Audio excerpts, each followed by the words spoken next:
carpet show here at the 68th Annual Grammy Awards. I'm Leslie Ambris. I'm Gary Gerard Hamilton. And I'm Lee McEwen. And stay tuned, because over the next few hours, all of your favorite music stars are going to be posing on the red carpet, and we've got a live fashion cam, which means you'll get to see it as it's happening. And of course, we'll have interviews with your favorite stars. Oh, so many interviews. I'm so excited. Just the energy already here is amazing. Electric. We have people walking in already to the premiere ceremony for a lot of the international categories. But I mean, this year album of the year is stacked. Super stacked. Super stacked with some of my favorite artists. Oh, my favorite artists, I think. All of them, literally. Whoever wins, we're Spotify excited. rap right I there, mean, yeah. Bad Bunny, Debí Tirar Más Fotos, the amount of times I played that album. We know. Okay, a little shade. But No it's fine. shade. No, I mean, who's having a bigger year than Bad Bunny? It's true. Yeah. I mean, we'll see him at the Super Bowl later next week.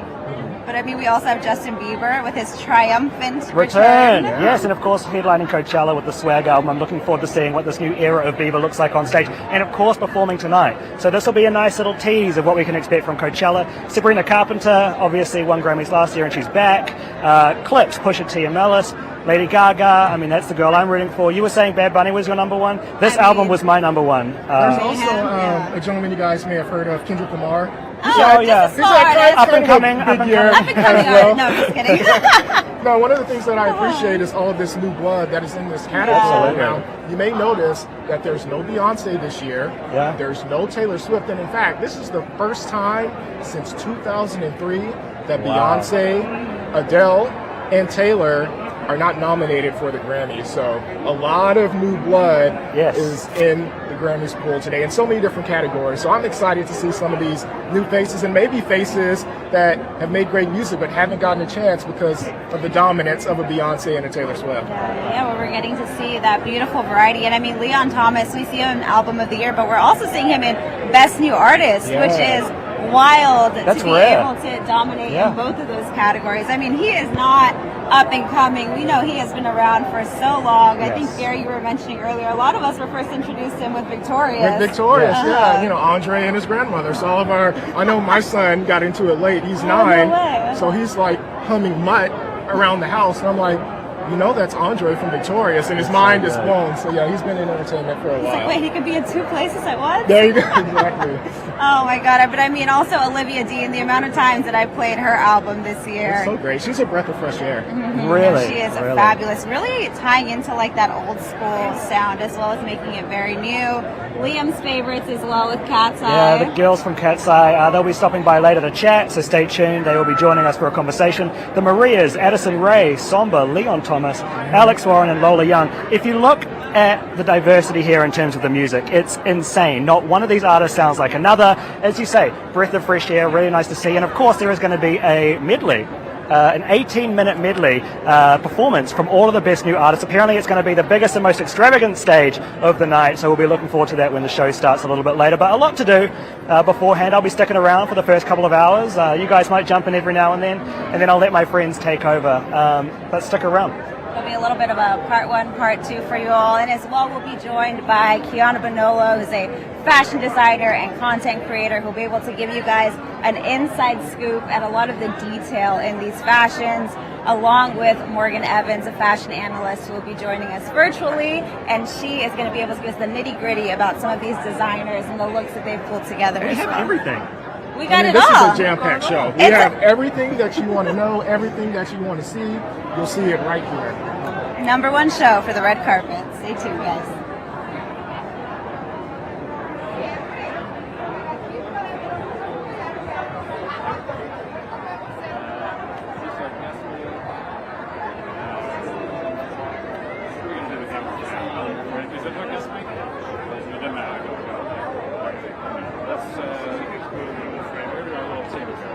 Oh, I have it, yeah.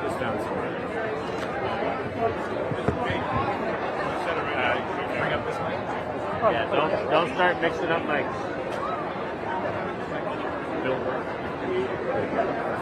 Get the box out of there. Garrett.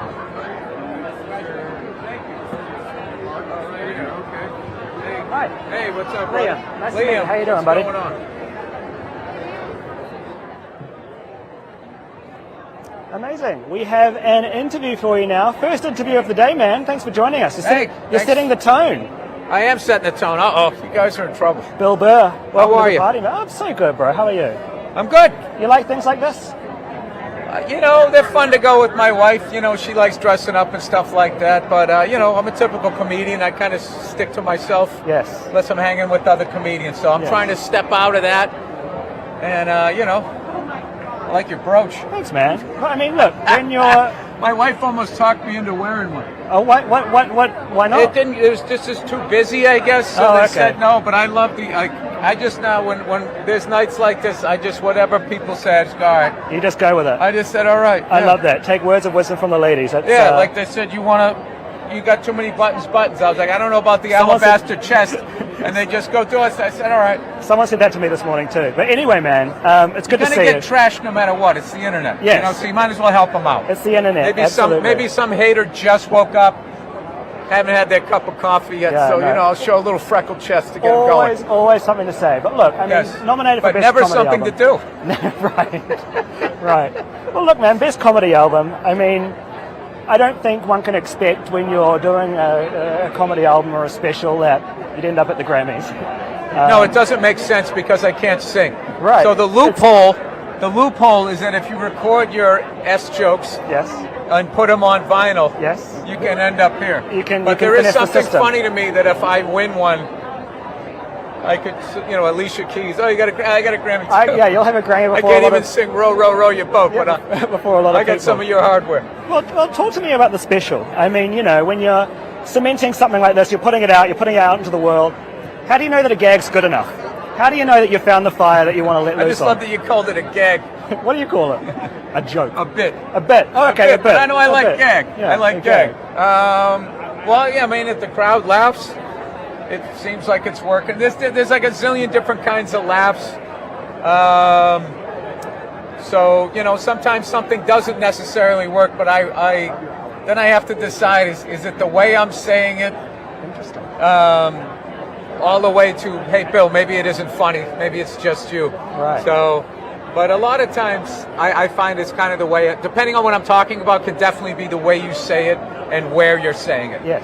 Where you're saying it is what I was going to go with next, because I'm from New Zealand. We have a very different sense of humour than the folks here. I did stand up down there, I had a good time. So what's it like going to those different places? Do you feel like you have to adjust your sets when you go to say somewhere like that? That is so different.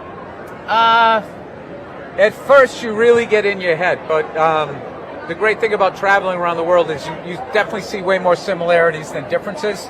So, like, you learn to just act. I learned, you know, I just act like I'm here until something doesn't work, and then I just make fun of myself. Yes. Why would I think that would work in Auckland? And then I just move on. And, you know, you just make fun of yourself. You know, people love laughing at Americans, you know, so it's kind of an easy way out. But I'm trying to think of a place where I really had to change. I haven't really had to change, you know, from Australia, Middle East, Northern Europe, or whatever. You know, it's been all good. Well, it means it works. Asia has been working. Yeah. Wow. Well, good on you, man. Congratulations. Dude, somebody falling down is funny anywhere you go. Yes, you know what I mean? That's true. There's things that like work everywhere. Yeah. Yes. Yeah, and like, you know, relationship stuff. There's basic stuff like that. That connects everybody. Yes. Yeah, and people kind of know our politics. Right. As we sort of, I don't know what the word is, inflict them on other people around the world. So people kind of up on American stuff. So, you know, it kind of works. Well, keep it up, man. All right, I'll stick with it. Yeah, stick with the gags. Stick with the gags, I'll man. hang in there. All right, very nice. Nice to meet you, brother. All the best, dude. man. Be All safe. right, Enjoy the rest of your day. Thank you. Thank you. By the way, it was one of the most beautiful countries I've ever been to in my life. Who do I just say? You're welcome back anytime. Thank you. Let's see what's happening at Fashion. What's your big sport down there?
Pantheress here on the carpet at the Grammys. Hi. Hi, nice to meet you. So nice to meet you. How the heck are you? Say the hell. Oh, sorry. How the heck are you? So good. How are you? I'm amazing. How can I not be? Look at this. Your hair looks really nice today. Very nice curl texture. Thank you. I Love. appreciate you. You look like $1 million. Ah! Now talk to me. This is your first Grammys. Yes. Vibes, energy, Vibes. what goes Oh, through the mind? I'm on the screen. Everything is so. This is my first time. I've never done anything like this. It's so much fun already. Quite different to what I expected, but not in a bad way. I don't know how to describe it. It's very overstimulating. Oh, it but is. Of course it is. It's the Grammys. So. Yes, it's the Grammys. It's got to be. has Now, look, I've been a fan for a minute. I love your work. no, Yeah, I thank love you. your work. I think your sound is fascinating. Thank you. I think you kind of brought a new sound to modern pop. Thank you. Your influence was very quickly, I think, picked up. Oh, okay. You know, like you listen to some K-pop, you listen to some things, they've like dabbled into the Pink Pantheress sound. Did you know, kind of coming into the scene, like I am doing something different, I'm going to take risks, I'm going to make my own sound? Well, I'm from the UK, and obviously you're Australian, New Zealand. Kiwi. Kiwi! Zealand, I'm a Kiwi. Okay, so I don't know if dance music, when I was growing up, for me, dance music was what was playing on the radios. So I thought that it was I thought it was worldwide. I thought I'd come to America, I'd go here, and everyone was listening to. So when I first started off making jungle and drum and bass, and then I guess I came here, or I read comments from Americans that would be like, oh my god, I've never heard this genre, I don't even know what to call it, and they call it hyperpop and stuff, but you know, all I'm doing is I'm trying to raise awareness for, yes, these UK genres, drum and bass, jungle, little two-step garage is my favorite type of music. I did not know that it was gonna, to me, obviously it's been around forever, but you know, I'm glad that people want to take influence. I'll stop, I'm not. You're that girl. Okay, fine. Girl, you're at the Grammys. Take the compliment, I will, please. thank you so much. Now look, I mean, where do you go when you have hit after hit after hit? Where do you take things, and how do you make sure that your next moves aren't repeating what you've done, but you're keeping the sound that the fans like? Like, what does that balance feel like for you? It's difficult for sure. I have to do a lot of studying, so I'm a bit of it's a bit corny to say this, but I want to say that I am a bit. I was going to say something corny. I'm not going to say it. I'm not going to say it. I'm not, because it's going to get clipped. And then But when it comes to music, coming to different projects, I do a lot of studying. Like for this project, I studied a lot of Basement Jaxx. I studied a lot of Groove Armada, and these are like. And now I just studied. I was listening constantly. Everywhere I was going, I was listening, trying to study it. And then I ended up meeting them and just asking them. You know, it was amazing. I was like, what's your process? Please show me. Give me anything you can. I didn't want to. I just wanted to like be in that room and see. And I was just studying. So for me, that's kind of how I try and keep it fresh. Is I just study a different genre. For my next project, it will be maybe a different genre. It will be a different genre. So you're a sponge. I'm a sponge. I'm a bit of a sponge. I love that. I'm a bit of a sponge. I love that. Yeah. Now tell me what's coming up. What's next? I was just going to say something. Laneway. That's what's coming up in You're going Auckland. Laneway? Yes, You're going to I'm going to Have New you been there Zealand. before? I've been to New Zealand. Long flight, and I'm very scared Oh, of it is a long flying. flight. I'm so It is. used to it though. I just did it for Christmas. It's amazing. But you're going to have the best time. I hope so. I will give you recommendations when we're off. Oh, I will give you all the spots to make sure that you have New Zealand. Have a good time. pat. Well, You have thank New you. I would Zealand love pat. to. I'd love to take those from you. You know, you mentioned something that I kind of want to hit on. You spoke about you don't want to say something corny because it will get clipped. Oh yeah. Girl, I get that. Yeah. I've been clipped one too many times before. What's your relationship to social media now, as opposed to when you started? When I was I was anonymous when I first started. I didn't show my face for the simple reason that I just didn't want to be put in a precarious situation with just anything, you know, even like we all have little quirks that, you know, for us it might be cute, you know, it might be cute that we do something, but to other people it might be like, why is she doing that? And so for me, I like not being, I don't like, no one likes being perceived. I like to just keep myself very like, you know, just very like, So what about just after you drop a song? Are you like, I'm going to go online, what are people saying? Or are you like, drop the song, give it a week? Give it definitely more than a week, at least a month. Really? Yes. If people love it, then I will know from people around me. Interesting. But my people around me they're the best metric for is this song doing well? I don't check numbers, babe. It can't. It's you Good. drive yourself. No, it's not crazy. healthy. It's no, not it's healthy. not healthy. Yes. Exactly. Well, I'm so happy for you. Thank you so you much. really deserve this. Take in every moment, and you. I You're very hope adorable. all of your moments come true that you want Thank to know. you so much. So nice to meet you. Nice to meet you. Peace Where do out. I give this mic? To you? Yes, sir. Lovely to meet you. Be safe, okay?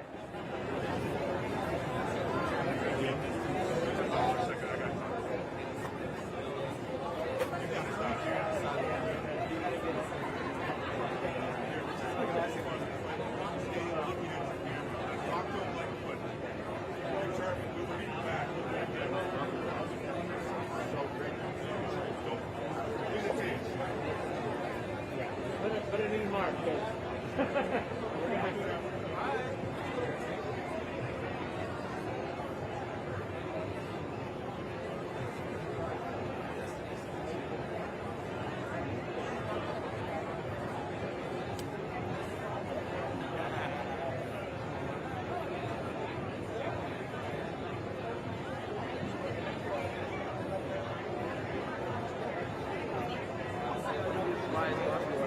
I don't know.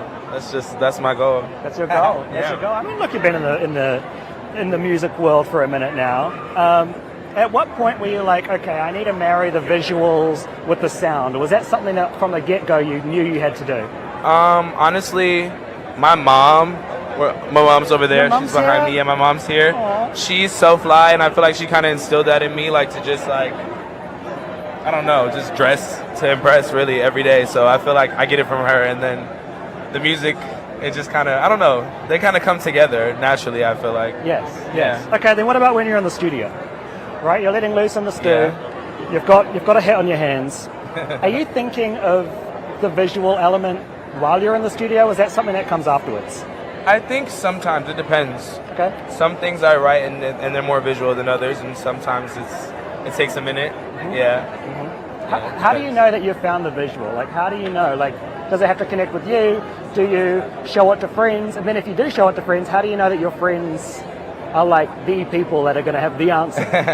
Honestly, I trust my friends a lot. I feel like my friends have really good taste, and they're not going to lie to me. They're really honest. And I definitely love like showing them my ideas and getting their feedback because, yeah, it's good having people to trust that see you and know you and like can give you a little like back, like, you know, insight. You know? Yes, absolutely. Well, talk to me, man. What's next? I mean, as I say, it's been a big few years, but where's the direction taking you? What's the goal? More jazz, more go. jazz music. Let's I'm gonna go. put out a deluxe to my jazz album Whimsy this year, and just more songs and creating. Honestly, I don't think I could do anything else but just make things. So Yeah, you're a creative brain. Yeah. Well, jazz is I love jazz. Me too. And jazz is I would hope so.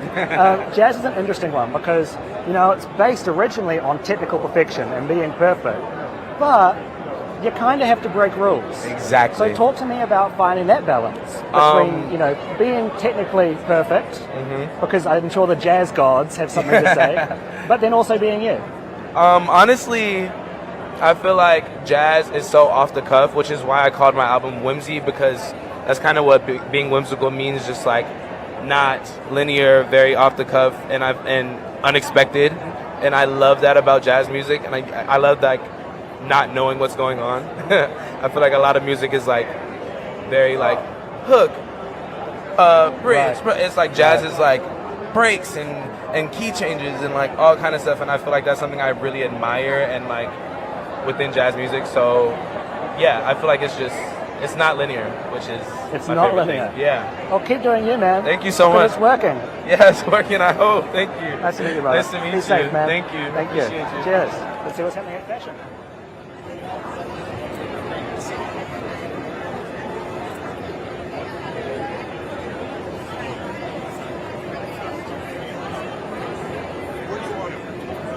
He was fine there. We just got to keep the guests on the right side.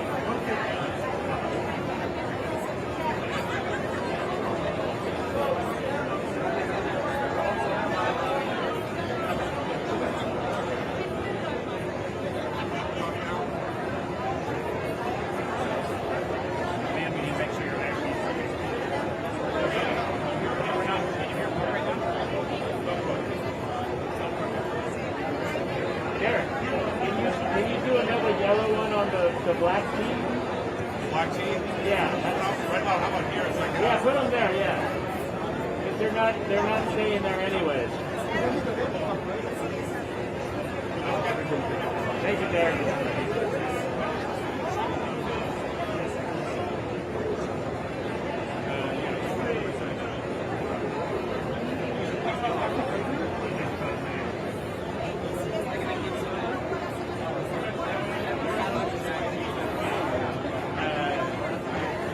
Stay on your right. Huh? But we just marked it though. You can't tell you to move over when we just marked it. We already moved the jazz. So go back to that spot and then get the camera. We just marked it. We can't tell you to move. We just marked it. Then you run into the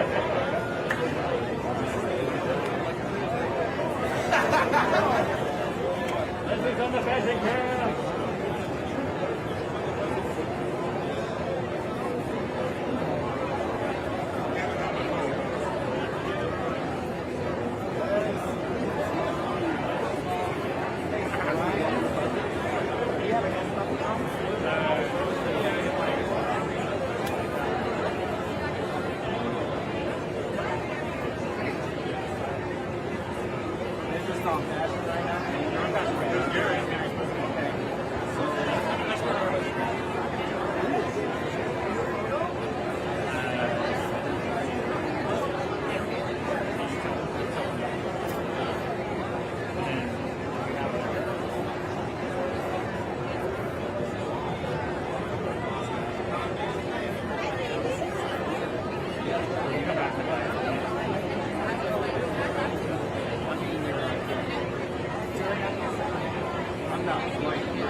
That's where the game has to be.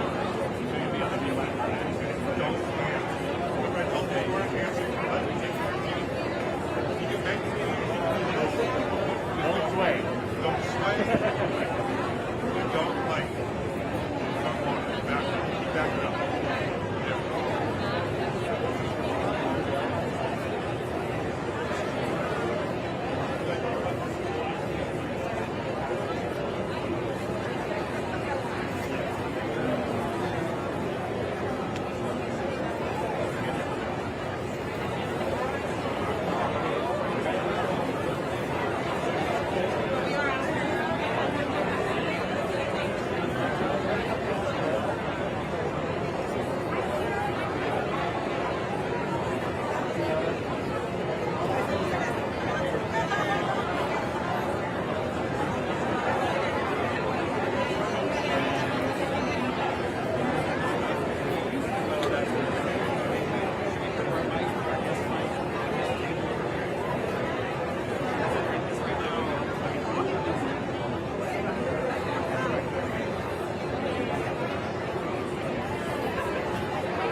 So nice to meet you.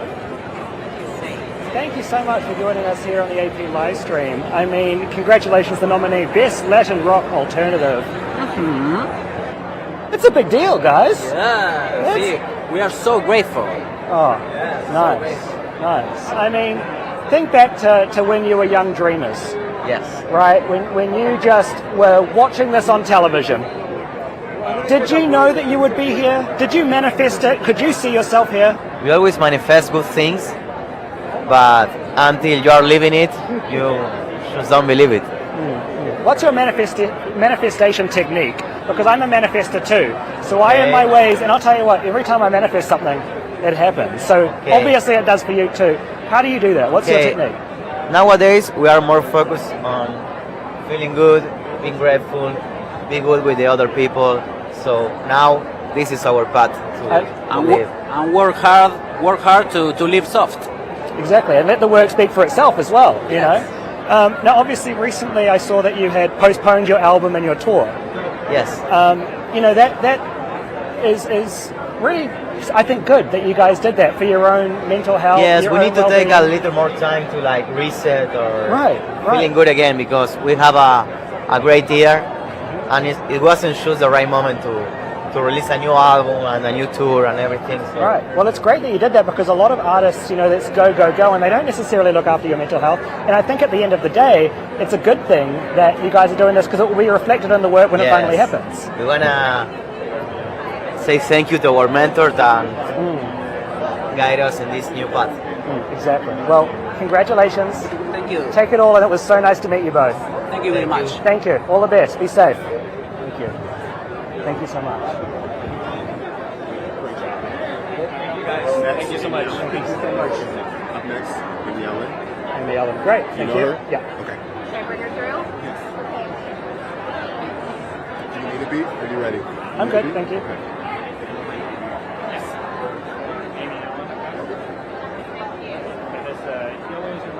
Did I move? Yeah, hello. Good, how are you doing? Good. Hello. Hi. Hi, I'm Liam. I'm Amy. Hi, Amy. Very Such nice a to pleasure. meet How you you. doing? Is this good? So good. Okay. Hi, Amy Ellen. Hello. 4 noms. Very excited. Oh, big deal. I'm back. You're so bad. But yeah, as you say, this isn't your first Grammys. You've done this before. Done it before. I want to start by saying you are one heck of a hitmaker. Appreciate that from you. Thank you very much. What's the sauce? What does one need? Ooh, I think the sauce is loving it as much as I love it, and surrounding myself with collaborators and artists that I'm inspired by every day, and finding new ways to keep falling in love with music, which I do every year. I love that. Like constantly making sure you're in love with your craft is really important. Yes, of course. You know, you've written a lot of songs for Sabrina, obviously, for which you're nominated tonight, but have you ever written a song so good and you're like, I don't know if I can give this away? Like, this is my song, like, and you know what I mean? Totally. It's happened before. Okay. And I put out an album last year because of that reason, where I feel like when I'm an old woman, I want to listen back to my Obsessed. discography of songs I've been a part of and be like, this one was just for me. And so I did that, and I feel so happy that I did that. I love that. And I'll always have those, and maybe I'll do another one someday down the line. So what was it that made you want to keep the songs? Was it, damn, these songs are so good, or was it, these songs are actually personal to me? These are my words, this is what I want to say, this doesn't come out of Sabrina's Yeah. mouth or XYZ's mouth. I think what makes all the artists that I work with so inspiring to me is that when we write a song together for them, it's like a song no other artist could sing. Yes. It's so tailored and personal and specific, and it comes from that artist. And sometimes when I'm alone, I write songs that I'm like, it wouldn't make any sense for anybody to sing this. It's just mine. Yeah. So those are what those songs were to me. But I'm grateful to be a part of everybody's story whenever they want to bring me in. Absolutely. So like after a night like this, and I mean you're in the room with some of the most incredible names that have ever walked this musical planet, do you go home and are like, I want to write the best song ever? Every day I wake up and say, I would love Obsessed. to write the best song ever. Obsessed. But it's a journey. It's a roller coaster. Oh. If you get one a year that you love, you're lucky, I think. Really? I think so. I love that. Well, congratulations. Thank you I very think much. you'll have a great night. I hope so. Take it all in, Looking okay? forward to it. Either way, I'm happy to be Keep here. your feet on the ground, enjoy every moment. They're grounded. Good, love that. Very nice to meet you. Such a pleasure, Amy. Thank you for having me. Thank you, be safe. You too. Thank you.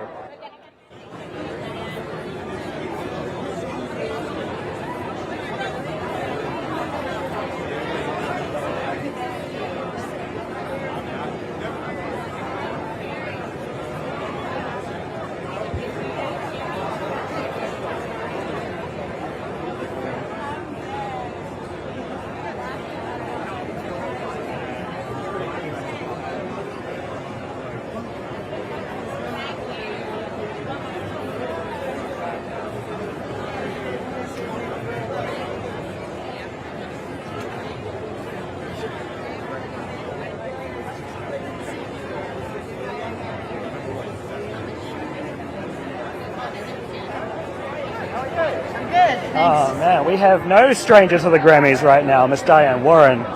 So nice to see you. Now the people that you write with, the people that you write I for. used to write by myself. Really? Yeah. Is that how it goes? For me, yeah. You work better in your own zone, Yeah. in your own world. Talk to me about I that. kind of do what nobody does. Really? Yeah. Really? How early in your career did you figure out that's how you worked? I always just did it. Interesting. I like sitting and writing the song from beginning to Yeah. end and Yeah. going through everything I have to go through to get it. But Well, how much, I guess, how important is where you are? In terms of, I'm sure, like, you know, if you're traveling Europe, a song might be different I than don't if really you're... go anywhere. Oh, really? You're a homebody?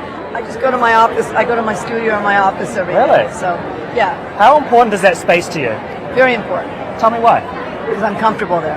Yeah, yeah. And that's where you feel most vulnerable and you can get your... That's just where I like to be. Yeah, yeah. I mean, if you look at your resume, it's nice.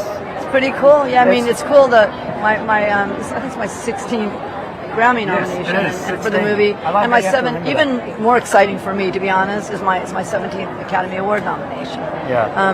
Which it's not easy to get nominated for one Academy Oh. Award, for one Oscar, and this year the song from my documentary, Dear Me. Yes, yes. How cool is that? So Well- the movie's nominated and for a Grammy. I mean, putting that documentary out, it was such an intimate look into your world, right? It was such an insight. Everybody gets to see what a weirdo I am. No, but aren't all creatives a little bit? I mean, out I there? guess we're all weird. We're all weirdos. Yes, You know, yes. which is I'm proud. I wear my weirdo card. I wave my weirdo flag. As you my freak should. flag. As you should. But talk to me about what it was like to put that documentary out and have kind of intimate access and let people in that way. Well, it was an interesting experience. It wasn't easy for me because I'm basically really shy and I don't like to show a lot of, my world. But it actually turned out really good. Yeah. No, it really So, did. I and mean, now we're at the Grammys. you're at the Who knew? Grammys. You're going to be at the Oscars, and I Yeah. can't wait to see you there. Oh, cool. Me too. Such a pleasure to see you always. Good to talk to you. Be safe, okay? Cheers. All the best. Thank you. It was Diane Warren, amazing, legendary singer-songwriter.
do that for me, right?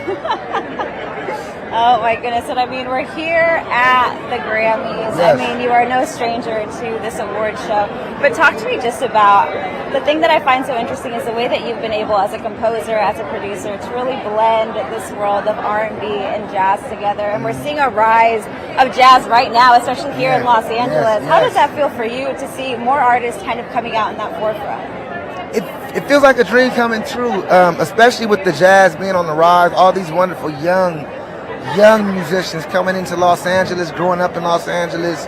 You know, it's such a beautiful time because when me and Kamasi and Thundercat were coming up in LA, it wasn't too much of such a scene. We were doing our thing, but you know, our parents were jazz musicians that had day jobs too, because it wasn't really much of an active scene like that. So the fact that it's places that young cats could play, I'm seeing cats record records. Cats is a jazz term for people, but I'm seeing young musicians record records. I'm seeing promote themselves, TikTok, short form content. I'm seeing them go crazy with jazz, and it's really, really beautiful, and I love it. I support it, and I stand by it 100%. I mean, I'm excited to see it as a fan of jazz and just see the way that it, like you were saying, you know, continues to evolve. And you also have your daughter here with you today. Yeah, this is Ella Martin. I named her after Ella Fitzgerald. Oh, I love it. Continuing with the theme, but talk to me about what it means to you to have her here with you tonight celebrating. You know, I have other children too, so but I brought them all to the Grammys because my mother did this for me. Like, she would take me all around. Whenever she had a chance to take me on a singing job, or my aunties, the Perry sisters, could take me on different things like that. They always took me. That's what inspired me to know that I can believe in a dream, because it's really hard. It's hard for kids to believe in dreams because sometimes they sound like they're make-believe. And if you don't see it around, it's really hard to believe it. So I just try to keep my daughter inspired, and everybody inspired, but her, I try to always have her with me, studios and everything like that, so she can just know this is an option. Like, you can really do this if you want to. It's work, but you can do this. Like today, she's working today. Oh. Her job is to hold the cards, you know. But then again, she's having a good time. So we just here, and I'm thankful for this moment to talk to you and everybody else here. I love that. And how does your dad inspire you musically? His outfit. The fashion, I love it. I mean, you are a fashionista yourself over here today. I love it. Did you pick your own outfit today? Yeah. Yeah? And you did great. You could be Except a fashion for the headband stylist. and the necklace. Oh, okay. But I mean, it coordinates. You look beautiful with the bracelet. Let's show off the bracelet here. There it is. I love it. She made that bracelet for me. Oh, no way. She made that bracelet. A little added good luck for the night, right? Yep. Oh, man. Well, thank you guys so much. Thank you so much. Appreciate it. I Thank appreciate you. you. I'll take that for you. Thank Thank you you so so much. much, Grace. Thank you.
We're about to come on.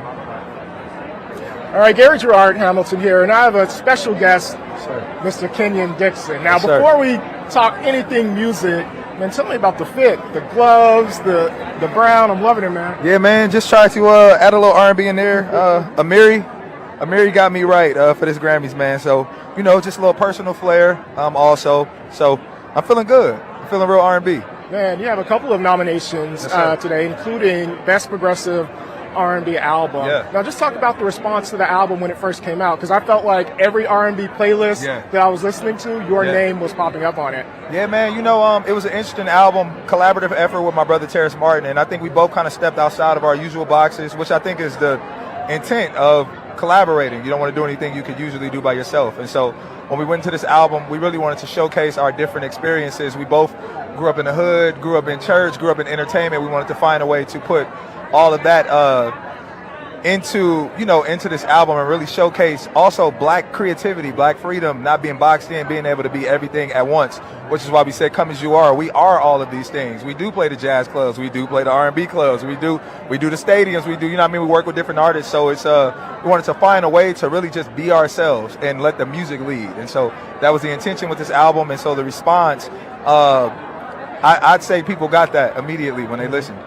Now, obviously, R&B has so many different factors. The last few years, or factions, I should say. The last few years, it's leaned more into the progressive side, away from traditional, but we still have traditional as well. Just talk about you being able to touch both traditional, progressive, melodic. It's like, what can't you do? Man, you know, it's really, I credit it to my upbringing and my experience. I'm a church kid. I was born and raised in church, but I also was born and raised in entertainment. I professionally tap danced since I was 9 years old. I traveled with the tap company, the Kennedy Tap Company. I also went to Debbie Allen's as well. And so I did that for about 12 years of my life. I say that because tap dancing is what introduced me to jazz and understanding a different side of music. So I think my worlds just kind of collided. Also being an R&B lover, obviously, the first Grammy nominated project I was ever a part of that I wrote on was the Tyrese album. You know what I mean? Which and one? so 'Cause I know Tyrese album. Open Invitation. Wow. Open Invitation album. And I went on the tour with, he was the first person I toured with, singing as a background vocalist. So it was my worlds coming together, you know what I mean? I think I got a chance to be a true student of the game in every aspect and bring that to this collaboration. Wow, that is very dope, man. Well, congratulations. Thank you. On your nominations, and good luck man. tonight. I'm excited. I appreciate it. And tell Tyrese, you know, we need more music. You know what I mean? I be trying to tell him, man. I'm going to talk to him I think people again. forget how much of a literal R&B star a GOAT, Tyrese man. is. A literal R&B hero. So, yeah. Send that message. Yes, sir. All right.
Hey guys, we are back with Mr. Blake Mills. Now, this is going to be a busy night for you. I hope so. Now, I usually don't see this with artists, with producers, but you are actually competing against yourself in Best Engineered Album. You're nominated twice. Like, how does that work, and how do you feel? Which side of you are you pulling for? I don't know. There's a lot of mystery behind like how you get nominated for these things and who's voting. But I've been really lucky to work with incredible engineers on the records that I've produced in my career. And Joseph Lorge, I worked alongside for both those records, the one I did with Pino Palladino and the Japanese Breakfast record. And I'm so glad that people recognize that work as part of the things that they love about those records.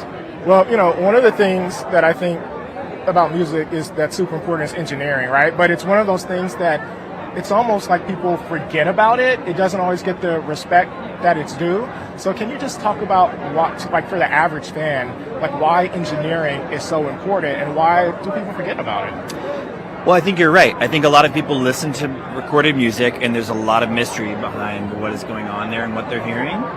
But one thing that a talented engineer is able to do is create a feeling of intimacy with the music, the artist, if there's a voice, make that feel like it's as close to you as possible, and that a record, that you can turn it up as loud as you want and it's not painful.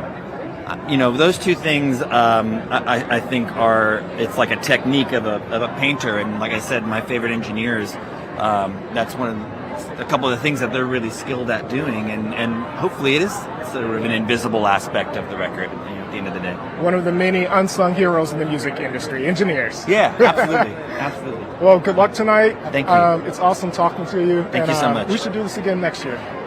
Would love that. Yeah, I'll talk to your people. There you go. Thanks again. Have a good one.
Now this is a good one, my friends. How nice to have Linkin Park with me right now here at the 68th Grammys. I agree, that deserves an applause. I'm applauding that. Oh, okay. Oh, you're so kind. You're so kind. Well, welcome to the Grammys. 2 nominations, Best Rock Album for Zero and Best Rock Performance for The Emptiness Machine. At this point of the journey, where the music has had legs, to say the least, how do you decide kind of where you want to take things? Right, and how do you kind of make sure that you don't get stuck in the realm of what people think they know you for, if that makes sense? Well, I feel like with this record for us, it was a lot different. Like that was the question for us on most of our other albums because there was a momentum that was going and the lineup was the same. And then when we lost Chester in 2017, the question was not like, oh, how do we play with people's expectations? Like, we were literally starting from scratch. So we had to rebuild everything. And it started with us just like kind of hanging out and seeing if music and our, you know, we were connected as friends, but like, was there any momentum in like making music again? And as that started to work, we met Emily and Colin, and things just kind of fell into place. And like, I think we took some really big swings with the album and with the touring and everything that followed it, and somehow we're here. How did you know that you'd found the people, the folks? Like, what was it that made it? Oh, this is right. Was it a synergy? It was first of all, it was the coffee. Oh, you make a good coffee, do you? I mean, we were. It's a passion that I have. Okay. Yeah. He might be better at coffee than drums, which is saying a lot. That's very true. It's a lot, yeah. He's real good at drums. I love that. Well, I want to give Emily a chance, because it was please, it was such a thing, like a journey. I just kept coming back, and they're just like, oh, she's showing up, you know, and the joke is just don't feed stray cats, and I just kept showing up, and they were like, okay, fine. She's stuck. The stray cat wouldn't go away. Whatever, and then that was it. We're so glad to see you together. Congratulations. Take in every moment tonight. I appreciate you. Cheers. Be safe. I could talk to you forever. Thank you. Bye, everyone. Cheers. Thank you. Thanks.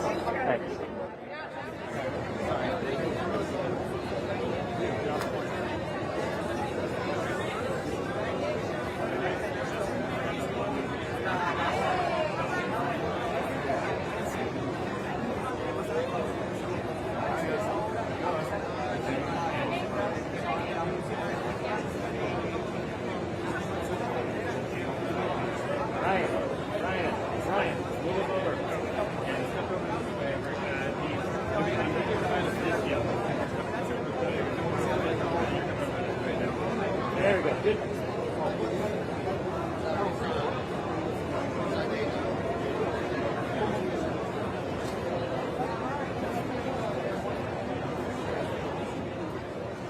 What a pleasure to have you here. Thank you. I mean, look, 2 nods this year. Best alternative performance, best alternative album. And, you know, it's nice to celebrate the craft. It's good to celebrate the humans and the hard work that goes into this music. But I know that you have another message that you want to share tonight. Yeah, well, I mean, it is good to celebrate music and the effect it has. I mean, my friend Jimmy, we made this record together, and without him and his support, I wouldn't be here. We got to put our own masks on before assisting others, you know. But yeah, I think there's so much going on, and I'm wearing this whistle tonight to honor all the observers of Minneapolis. And I think there's a reason that music exists, and it's to heal and to bring people together. But the real work are those observers on the ground in Minneapolis. We just want to shout them out. And of course, there's the Ice Out pin as well. I respect the fact that you're coming out here and making a statement. What role, you know, you talk about music and the way it connects, but what role does, I guess, the stars have, I guess, to speak out about what they believe? Well, I think it's pretty easy to get drowned, caught up in your own career, and that sometimes music isn't just your job, it's everything else that comes with it. And I think it's easy to forget that there's other things going around the world because we have to work so hard in the music industry. But I think it's just good to remind each other of what's going on and kind of why we all started to do this in the first place, which is, I think, to bring people together. You know? We're all human beings. We're all human beings first. All human beings. Absolutely. Yeah, you know, you talk about finding the balance, striking the balance. How do you personally do that? For somebody at home that might be overwhelmed with either work or what's going on in real life, how do you kind of walk that line? I think music, keeping perspective is important. Music's just music. It's like my friend Mike says, it's just a music song, you're just playing a music concert.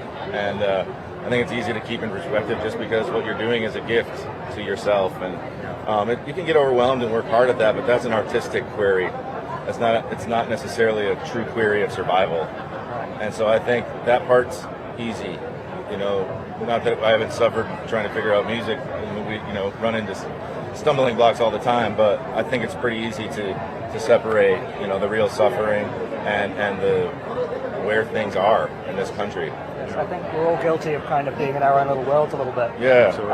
You know, I want to ask about the song that you've done, for the protesters, right? It was Yeah. a song in support of those protesting out in Minneapolis. Yep. Explain that, who you want to listen to that, and why that was important for you to do.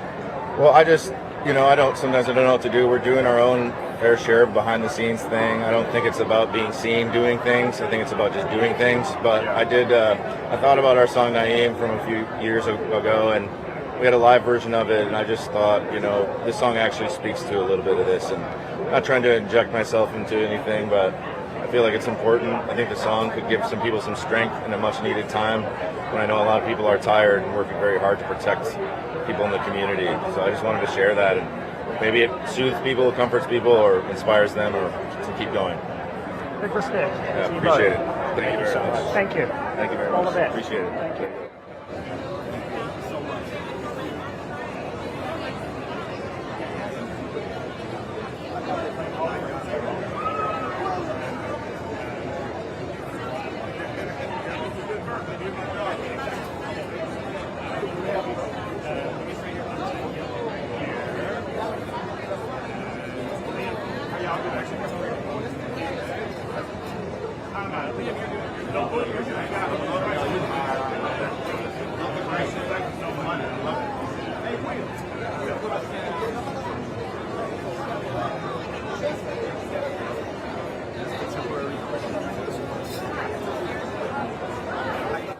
Nice to meet you, bro. You're right.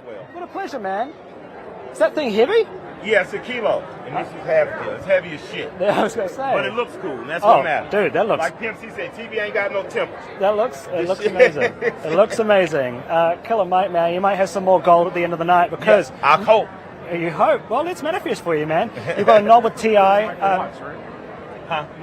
No, Michael We're Watts live. passed a few days ago. I'm Killer Mike. No. So that's the thing, man. Rest in peace to Mike Watts, though. Best contemporary. I mean, look, when you are at this point of your journey, Yeah.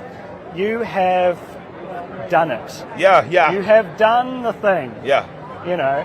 This will make my grandmother in heaven happy. Best contemporary performance, a song like, with Lecrae featured with him and T.I. My grandmother's up down now. Hopefully she's putting in the fix for me, Right. But you could, I'm sure over the years have been, dabbled into different categories. I'm curious how you feel about the categorization of it. Do you enjoy kind of being put, or does it restrict you a little bit? I understand the need for it, but ultimately music doesn't fit in the box of categorization. I could sing Leonard Skinner, Led Zeppelin, and Black Sabbath as easy as I sing Keith Sweat, Guy, or Mary J. Blige, because I grew up in a household where people just played dope music. So I understand the need for categories to make sure people have a chance at being seen, but ultimately good songs don't obey categories because people have them in their hearts. Right. I like that.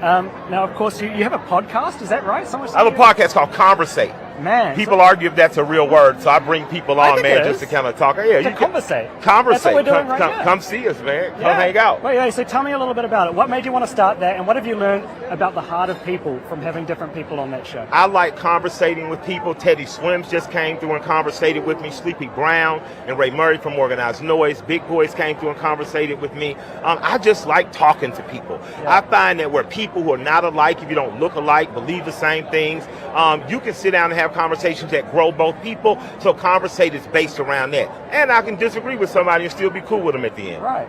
Is there, I guess, a through line that you've found with everybody that makes everybody happy? Something that just makes everybody smile. Something that makes everybody happy? Yeah. Great marijuana, usually. I don't know how people are doing other drugs these days, but man, it's amazing what a blunt and a day on the beach will do for you in terms of making sure you're peaceful with other folks. Well, it sounds like I've got to come on that podcast. Nice Absolutely. Love and nice respect, to meet you, man. Peace Absolutely. and love, Thank brother. you so much. Be Love safe, and respect. man. Yes, sir. Cheers.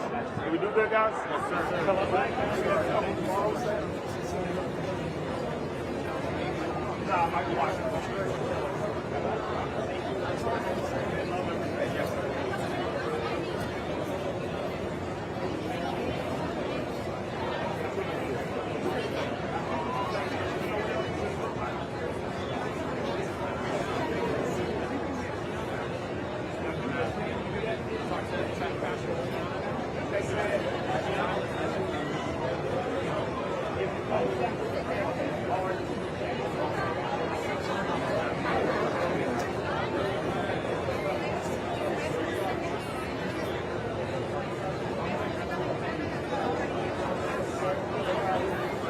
fashion right now, I think what better way to celebrate than to talk to someone that understands fashion better than probably anyone else on this carpet. Kiana, please introduce yourself. Tell us what you do. What is your thing? Explain. Hello, my name is Kiana. I'm a fashion designer and I'm a content creator. And my passion is really in pattern making. So kind of the engineering and draping and construction that goes on behind the scenes that we don't get to talk about too often. But yeah, I do content creation on all the platforms, and I'm just so excited to be here. Thank you so much for having me. You were the perfect person to have here, and I'll tell you why. Because, you know, we can look at outfits and be like, oh, wow, that's a really cool dress. But you can really look into the shaping and the details. Because, I mean, you pulled this together. I did, in a week. A week? It took you a week to make this. This is handmade from scratch. Explain how one does this. What motivates you to do this? How do you get inspired? Tell me the details. Yes, so this dress, you know, the Grammys, I don't know if a lot of people know this, like all the red carpets have different kind of dress codes, different vibes. So the Grammys, as you know, is one of the more creative, funkier red carpets. So I really wanted to stay true to my personal style and like show who I am as a designer.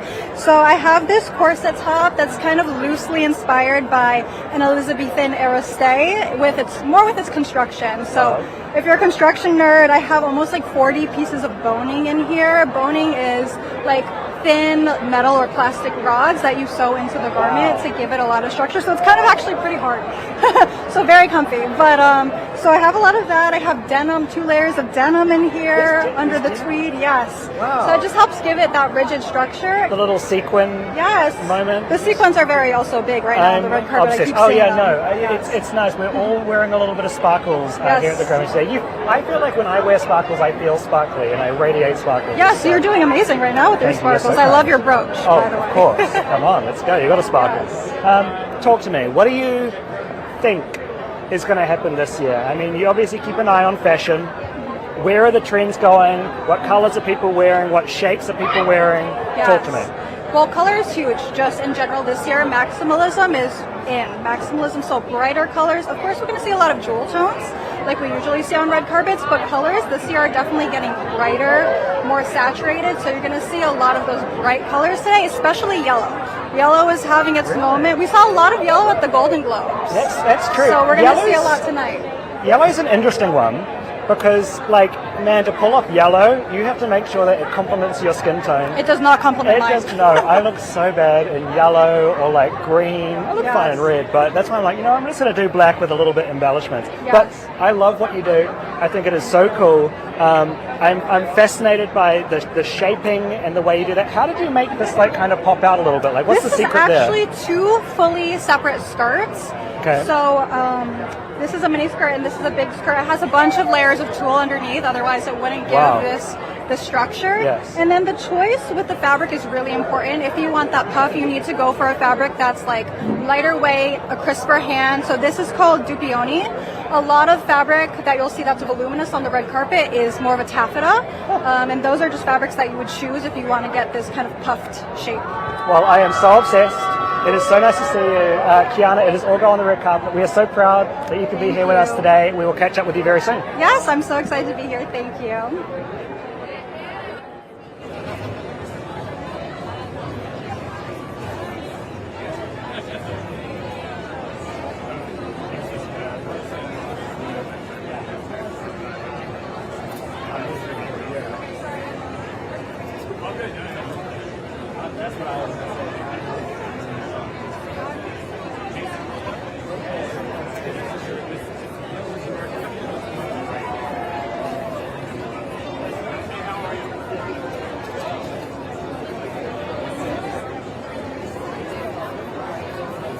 Who is nominated, a 6-time winner already, by the way. Yes. Just putting it out there, he already has a mantelpiece. Yes. Yes, 11 nods, but today, Best American Roots Song and Best Folk Album. My friend, I'm sure it doesn't get old, does it? No, it doesn't get old. My favorite thing is if I get nominated, I feel like I have an excuse to go. And I just love to go because you get to see everybody, you get to get dressed up and everything, and it's very fun. I mean, you dressed up. I like the purse. Thank you. Yeah, it's I a nice brought this number. the last time. It's like a Happy Meal.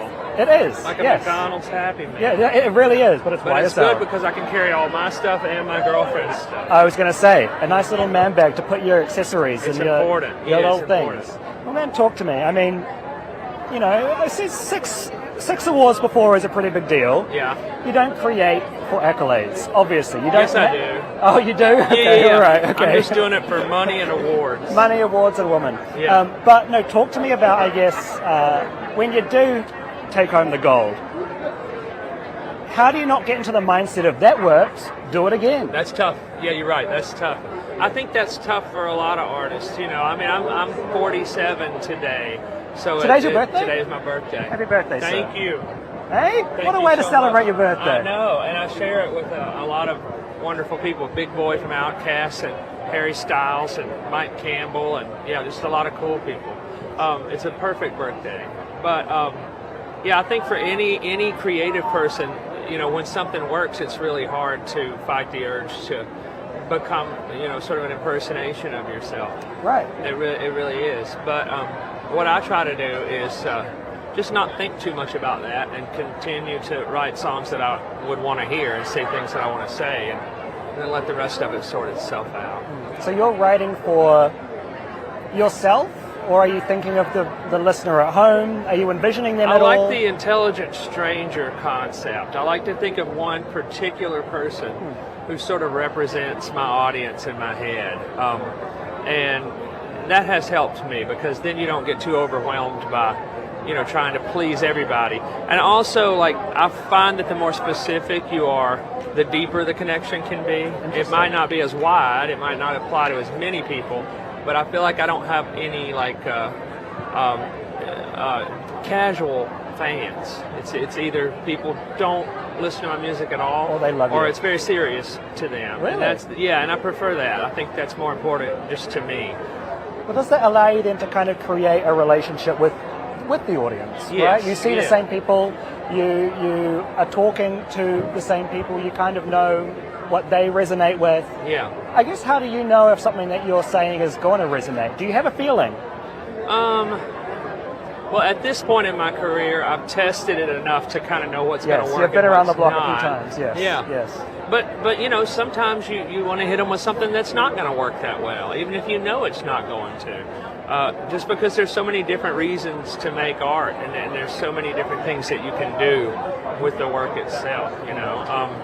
So I go through phases. Sometimes I sit and I spend so much time on every lyric just to try to make it as concise and clear as I can, and then sometimes I just sit down and throw up as many things as I can to get them out of my system. I like how you say concise and clear, you know, because as a lyricist, you could either go with the approach of, like, I want this to make perfect sense, Yeah.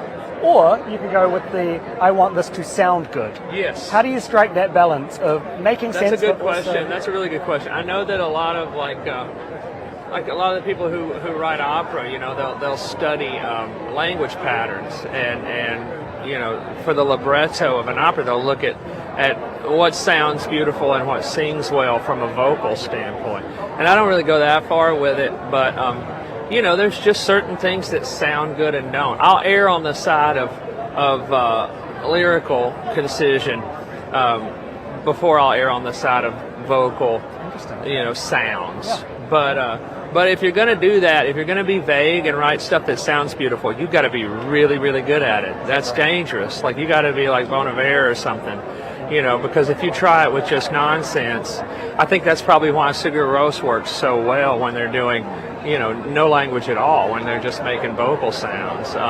Because somebody's going to think, I know what he means. Right. And they may get it way wrong, you know. Yes. Well, congratulations. Thank you. Happy birthday. Thank you. Take it all in, man. It's going to be fun. We're going to have a good day. I'm sure it is. Yeah. Thanks Be safe, a lot. man. Good Nice to meet you, brother. Enjoy it. Enjoy your day. Thank you.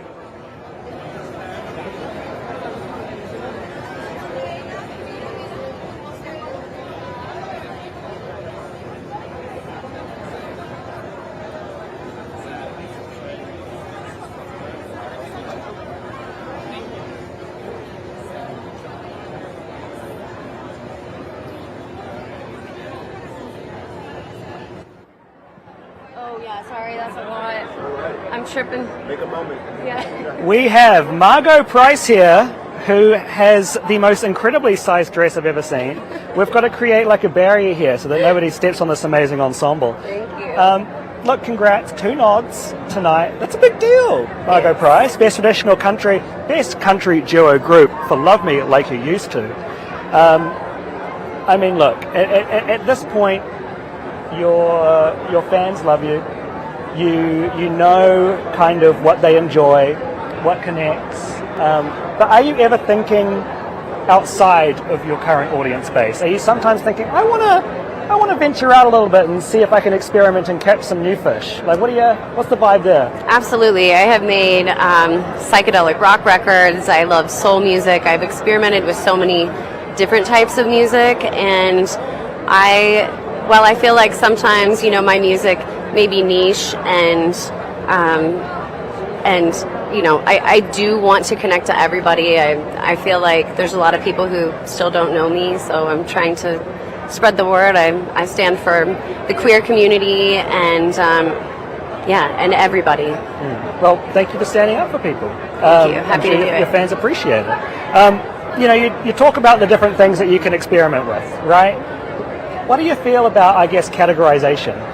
Things like this, it's, best this, best this, best this, and it kind of puts you in a box. How do you categorize yourself, or do you not at all? Do you not kind of like that? Does it limit you? I think genres were designed to sell music, and I listen to such a variety of different things. But I do think it's nice that the new traditional country category has opened, because for so long, country music has been kind of domineered by white, straight, cis males, and the radio has so much disparity of, women on country radio. I think obviously Beyonce's album was so incredible, and I think it intimidated a lot of people.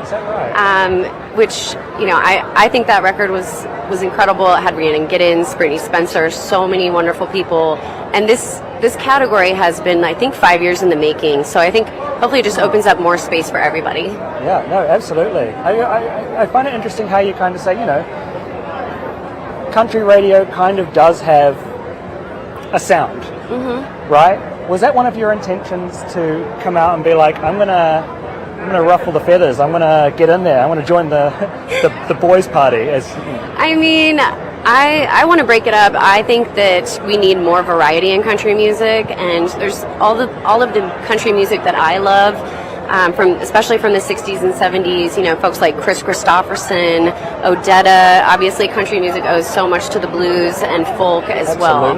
Yes, and I like a lot of radical country music that is, I don't know, you could even say anti-government. Woody Guthrie, that's the kind of country music I'm here to represent. And I think we need more of it today. Yes, and hopefully more and more ears will be tuning in. Congratulations. Thank you so much. Take it all in. I appreciate it. Such a pleasure. Thank you. I appreciate it all. Thank you.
Cool, I'm ready now. Let's do it.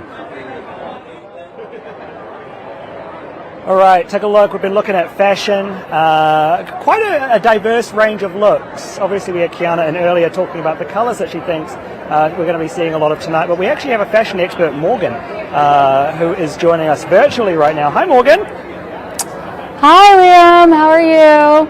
You guys look great out there. So good. Oh, thank you. You're too kind. We try our best. Morgan Evans, fashion analyst. So grateful for you joining us today. Wow, that doesn't look green screened at all. It's so nice to see you. Talk to us, I guess, kind of about what you're seeing. Yes. Obviously, you've probably paid a little bit more attention to the fashion cam than I have thus far. I've only seen the people in front of me, and from what I've seen in front of me, it's looking pretty incredible. What have you noticed? Yes. Well, the Grammys are so fun because there's always a lot going on. There's a wide range of outfits, from mini dresses and onesies, sequin suits and gowns. But so far, some of the big trends that I've noticed on this carpet and also just throughout award season, a lot of bows. I've already been seeing a lot of bows, mini bows, bows in the back, a la Tiana Taylor at the Golden Globes.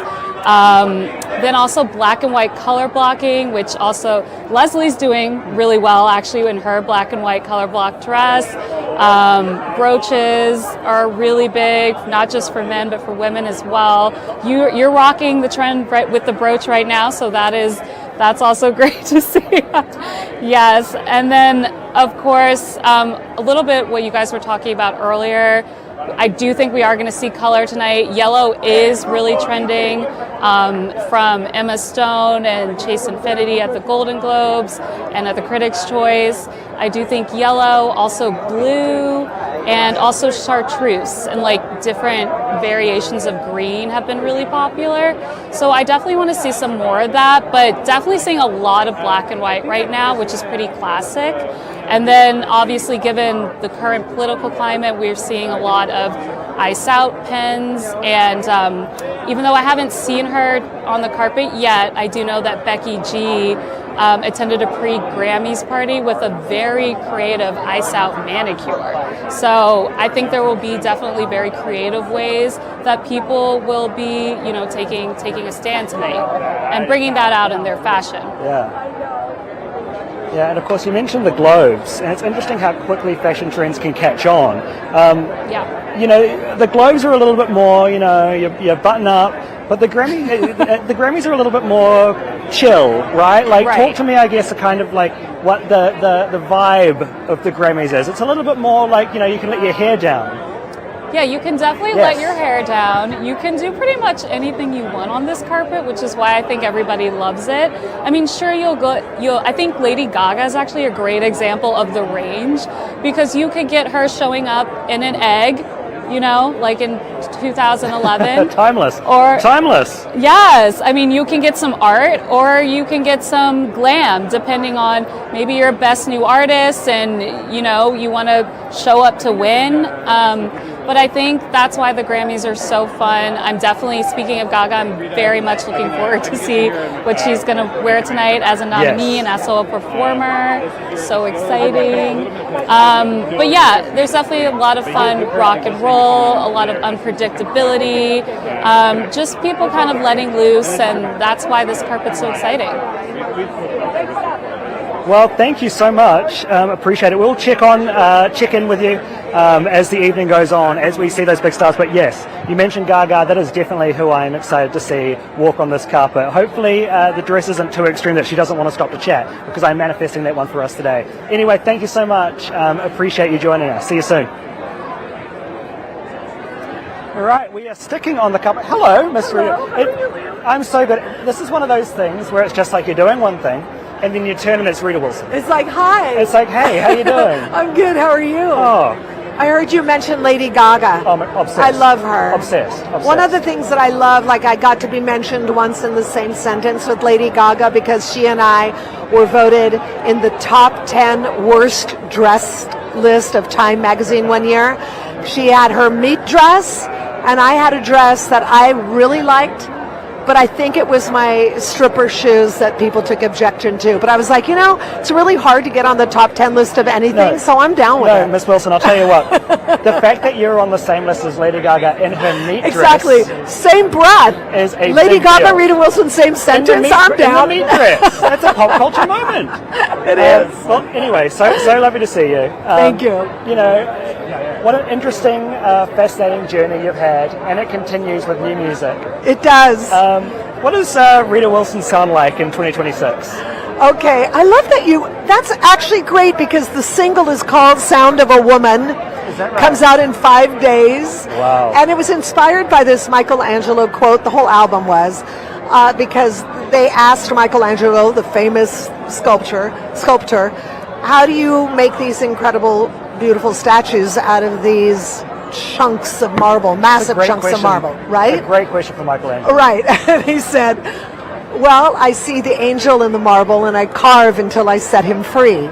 And to me, this album was inspired by the fact that we're constantly trying to be better, refine who we are, get rid of the extraneous that isn't working for us in our life, and achieve our own version of Michelangelo's angels being set free. Obsessed with all of that. Yeah, I can't wait to exactly. hear this. 5 days. Start the countdown 5 days. now. Start counting down. Start 5, 4, counting 3, 2, down. 1. Well, thank you so much. Thank you. So nice to see you. What a pleasure. Nice and to see I you. will be. I will shake be your streaming. hands, but Oh, you've got a lot going on. Yeah, we'll do microphone. There we go. That's cute. Hi. Such a pleasure.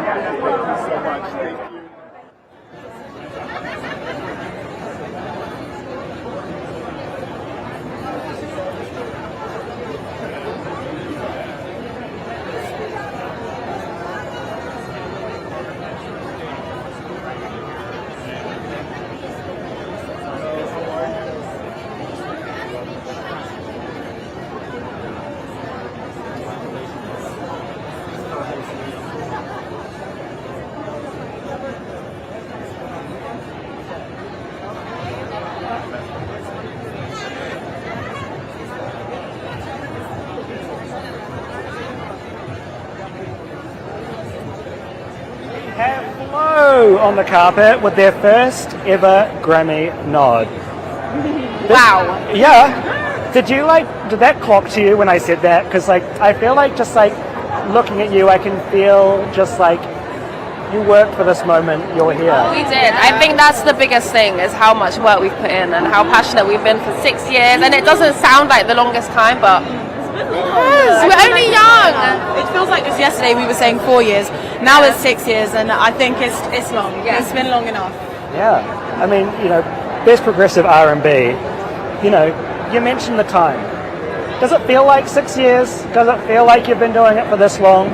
It doesn't, because we're really young. I'm 23, the girls are 24. We still feel like we're at the beginning of our career. We've got a long couple of years ahead of us.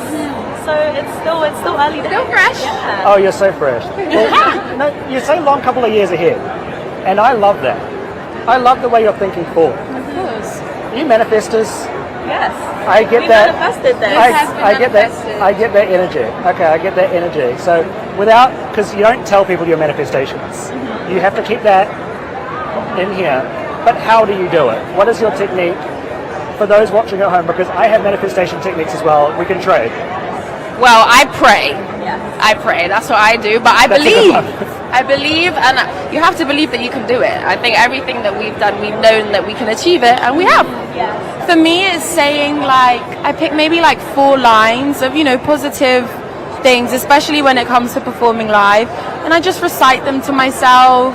I guess that's more affirmations, but I think we just say something. We like to put things out into the universe. If we have a thought, we like to share it with each other and be like, we are going to do this, or we are going to get this, and then boom, here we are. It happens. With 3 creative minds, 3 unique individuals all bringing something to the table to make Flow. How do you kind of know who's right? Do you know what? We actually have a sixth sense. A lot of things we just agree on. And if we don't, it's just a conversation. Yeah, we love a conversation. I think that's the beauty of it. It's you can't say one thing and then just assume it's right. You have to have back and forth. And then sometimes you'll realize, oh yeah, that makes so much sense. But that's why it's 3 great minds put together. Well, 3 great minds.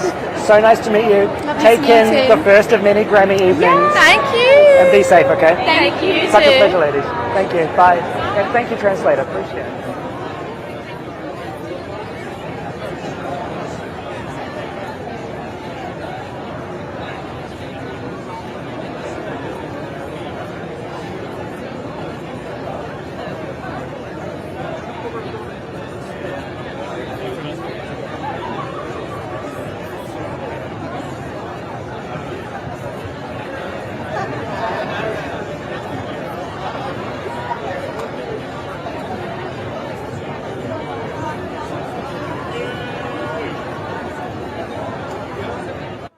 Rhiannon Giddens, Justin Robinson, and Justin. I need a mic. So nice to meet you. I'm going to pass you this mic real quick because you have your hands full. We have instruments left, right, and centre. I think a good place to start is, do you feel most safe with your babies in your hand? That's a good question. I mean, I definitely feel like it. Yes, there's something in me that's complete when I have my banjo. Yes. I think, even though I do lots of stuff without it, but like when I have it, I feel connected. Yeah. Same, 100%. Do you feel like, in a way, they hold energy? Yes. Talk to me about that, because I was interviewing Joe Walsh from the Eagles, and he was playing his guitar, and he was like, oh, this is the guitar that was used on this album, and I'm like, the energy there is you can just feel it radiating. So talk to me about the energy that radiates off your pieces. Well, the banjo is like every other instrument. It's made out of, there's a lot of instruments not made out of organic materials, but you have wood, you have metal, it's made by, my usual banjo is made by hand, and all of that is energy that goes into the object. All objects have energy, and I think that we kind of underestimate the amount of magic that the instrument itself has, and the banjo in particular was used as a spiritual instrument going back to the 1600s. So it's a long history, and you feel that when you play the instrument. That is so fascinating that you mentioned the people that have handcrafted this amazing piece of art, because as you say, their love goes into it, and then you play it and add your love to it as well. Obviously, I've got to mention the amazing accessories that we've got going here. The boys with the brooches today, but I want to share some love on your Ice Out pins. It's on your banjo strap. Do you want to talk a little bit about that and what it means to you? Well, it just means it's like we got to speak up. We got to use our platforms however we can. I mean, it's very jarring to be here with all of this beautiful excess and beauty while there's things going on, the violence in the streets and our governmental overreach and all of that stuff. So being a history person, I see over the centuries the same things happening over and over again, slave catchers, all of the history that is kind of in our DNA. To see it unfolding in this way right now, it's both depressing but also like, well, if not now, when do we speak up? If not now, when do we act? If not now, when do we organize? So like even here is a moment to say, this is lovely, however, what are we doing? Right. Hopefully the music can continue to give people a breath of fresh air amongst everything that's going on. Yeah. Thank you. Thank you. Congratulations. Enjoy tonight. So nice to meet you.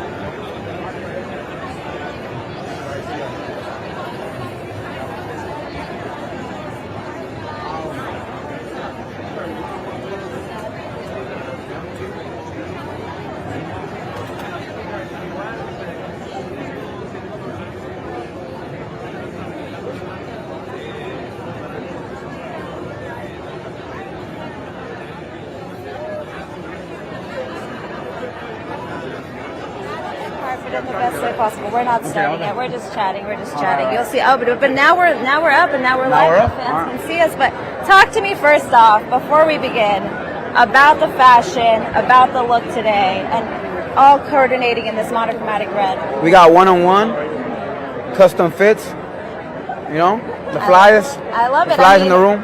You got to be fly for your first Grammy nomination. You got to, right? yeah. Talk to me about what it means, especially to be nominated in this category. I mean, our Queen Selena won in this category many, many years ago, and you guys continue in the same way she revolutionized. You guys are really revolutionizing music mexicana. So what does that mean to you? Oh, well, we're happy with all the hard work and now being nominated and being here. I think, we could ask for more. And I mean, just a few months ago, the Latin Grammys, right? Yeah. Performing for the first time. We got Latin Grammy nominated a couple months ago, and now we're Grammy nominated. We're happy to be here. And maybe Grammy winners. You never know, right? I mean, I think so. And I think the beautiful thing, too, is now with so much of Latino music, música mexicana specifically, we're seeing artists able to cross over without necessarily always having to sing in English, being able to stay true to their roots. Talk to me about what that means to you guys, knowing that you don't have to conform to an English-speaking audience. You are that audience and are that, as they say, that 200%, right? Well, look, the next 100 years is for the Latins. It's for Mexicans, Latins. So I think, you don't got to speak the language. You can speak any language you want. Spanish. Well, right now, like I'm saying, the next 100 years are Latin, so you can speak Spanish and be here at the Grammys. Exactly. So for us, it's all love. I love it. And talk to me about just what you guys are continuing to work on. How are you continuing to push yourself? I know the last album you brought in a lot of Jersey club music and mixed it in with regional. But what's next? What are you guys doing to continue that challenge? Always do something different, and keep on growing and go on global, baby. Oh, global. Yeah, okay. come on. We love it. And we got a stadium tour coming. This is our dream. And we're working on a lot of stuff, a lot of surprises for you guys this year. I love that. And my last question for you is, you guys really also bring up a lot of younger artists as well and really mentor them throughout the space. Who are some artists that you want to kind of put on in this moment right now for a lot of our audience that you can see that magic, the same magic that you guys have that they have with them? Coming up? Oh, well, of course. Clave Especial, Chino Pacas, Calle 24. They're up next. Yep. I love it. Well, thank you guys so much. Appreciate it. Fuerza Regida. Appreciate it. I love it. Thank you guys. Thank you. We're rooting for you. Thank you. Thank you guys.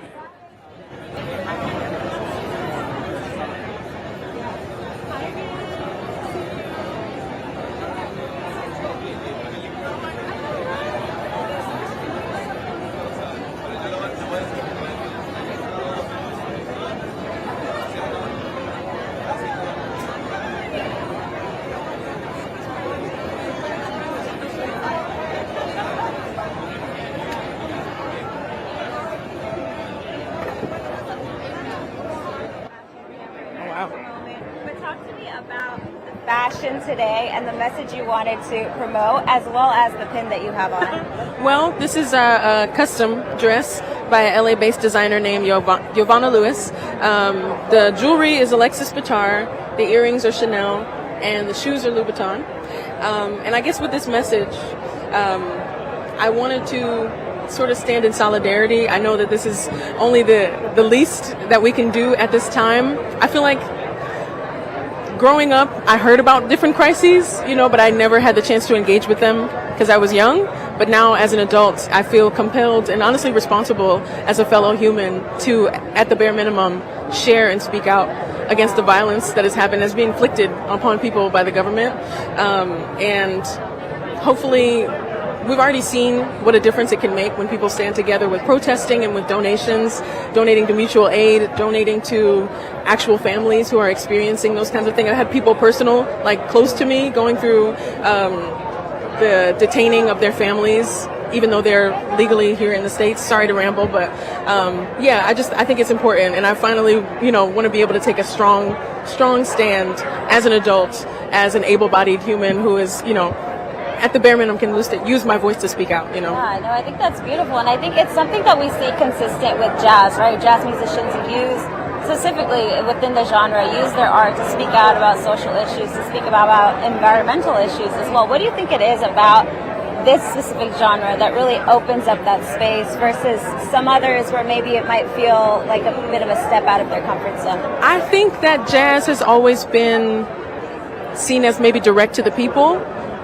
even considered the underdog maybe compared to other mainstream forms of and genres of music.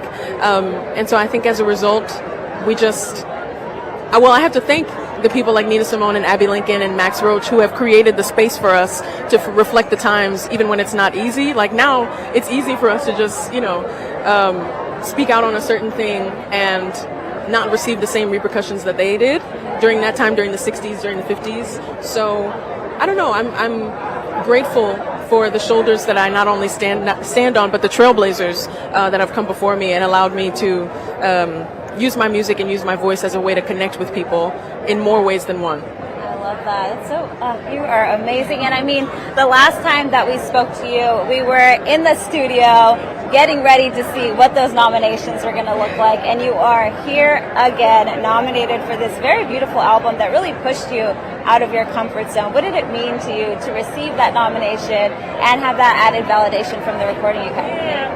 I think before I received the nomination, I received a lot of validation from the audiences, who I have to thank genuinely for allowing me to share a new project with them, night after night, city after city, country after country, and experiment and sort of listen to my creative desires, because now that it's nominated, we've been at work with this for about 2.5 years, and so to finally, I guess, receive an acknowledgement for this project that has been years in the making, it feels good, but I'm glad I was able to connect it with the audiences first, and I, as a result, connected with my peers too.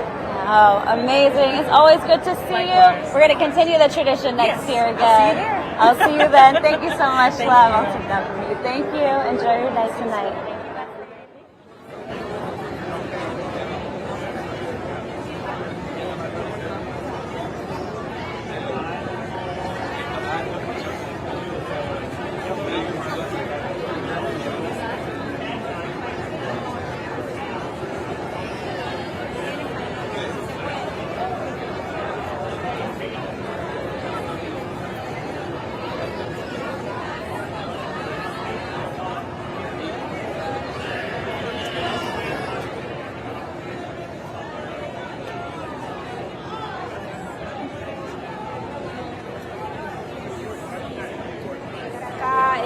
También como que es algo que eventualmente tiene que pasar, ¿no? Cada vez más unidos, cada vez menos fronteras, idiomas.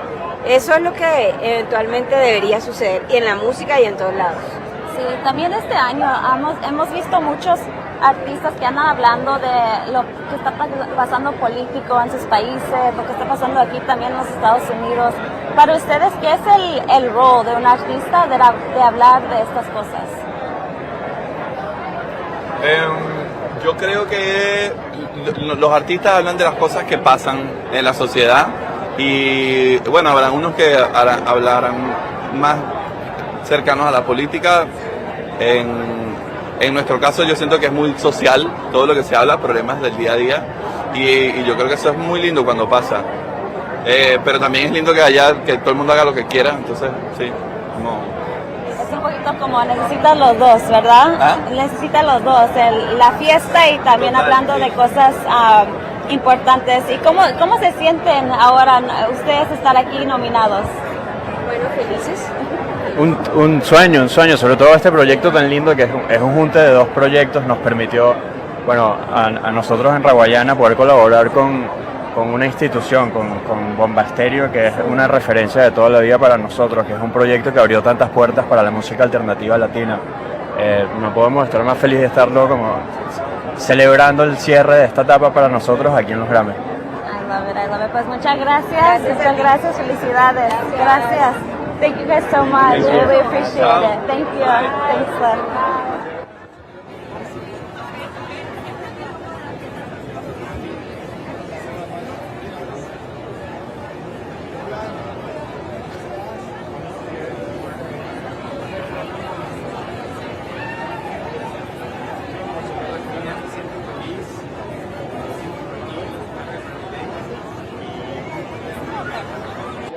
¿Ya la tomó?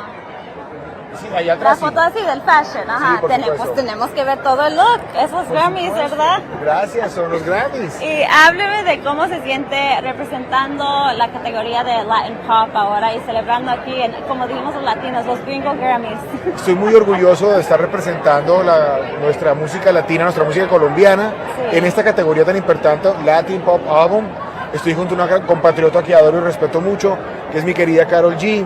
Estamos con Alejandro Sanz, estamos además con Raúl Alejandro y con la ganadora de esta categoría, quien felicito de corazón, Natalia Lafourcade.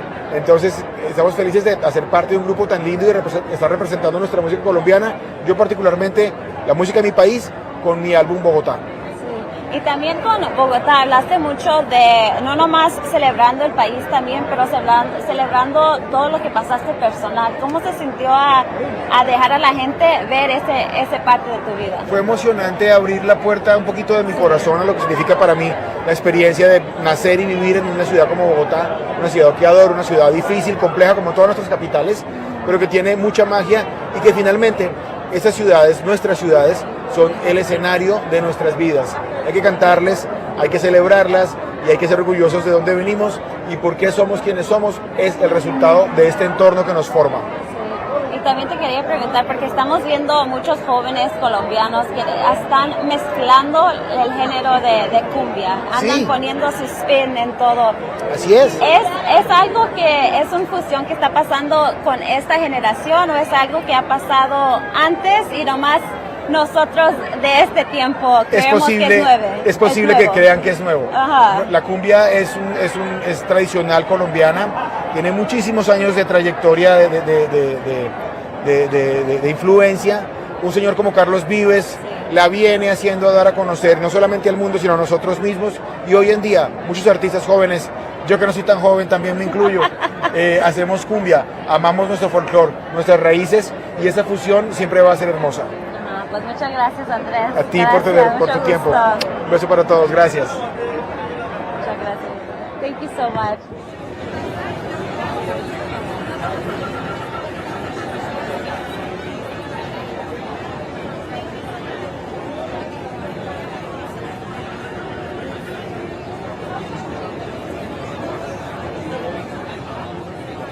What are we doing?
guys wanted to really promote with the fashion today?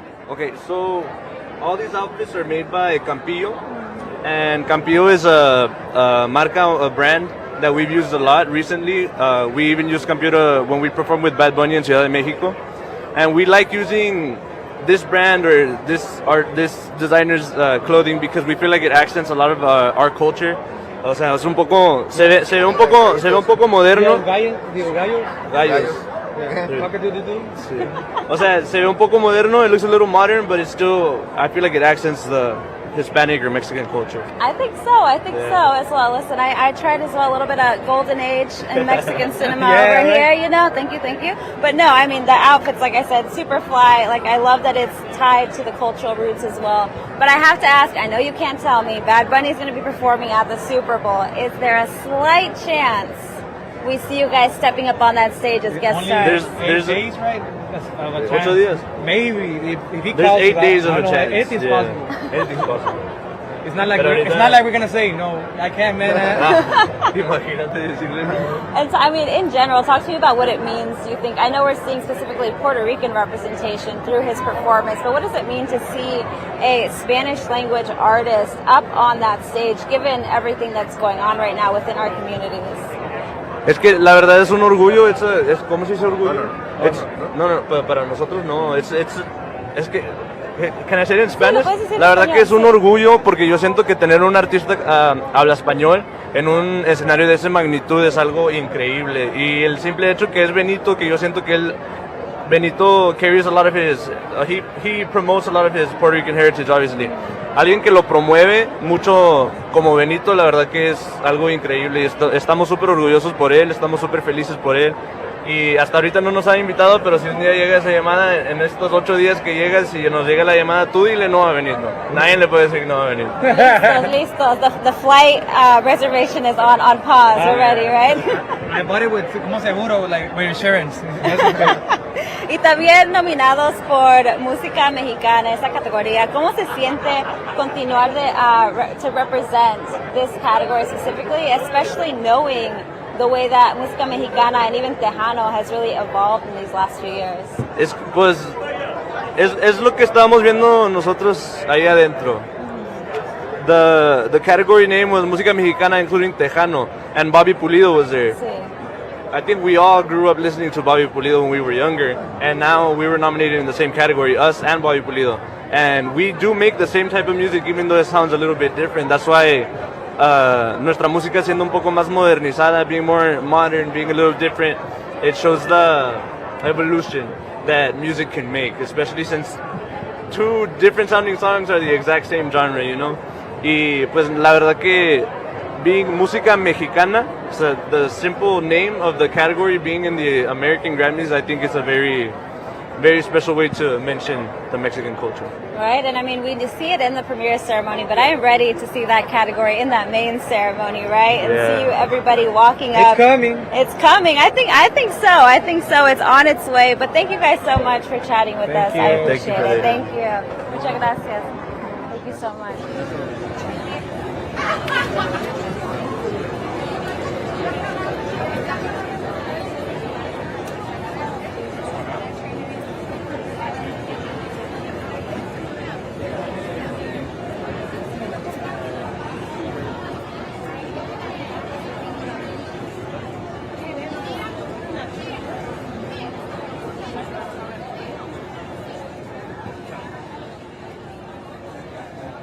Carpets this week, and every suit killing it completely. You also got to serenade Iris Star. Talk to me about what it meant to kind of see that merging of generations and see those stars that you've inspired and really seen them rise in the category. It's a dream come true. I've been dreaming of this moment. I've been talking about it for so long, and I knew one day it's gonna come.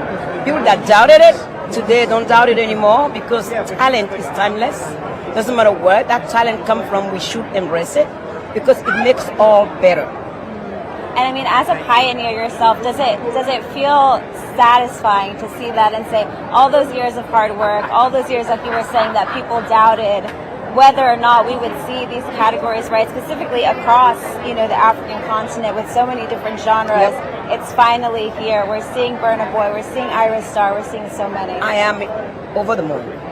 I am more than happy to see this, what is going on, and it's just the beginning. It's just the tip of the iceberg, and it's gonna be growing and growing and bringing a lot of more people. And I hope we create a wave of musicians that cross boundaries, that cross, secure places to go to tap into places where they never thought they're gonna go and create some beautiful music that AI cannot produce. That is true. Yeah, as an artist, how do you feel about this technology coming into AI does a lot of good things. But one thing that you can do, and we've been talking about it, we have this with Spotify. We artists are the one working, and our work is being ripped off for few to make money out of it.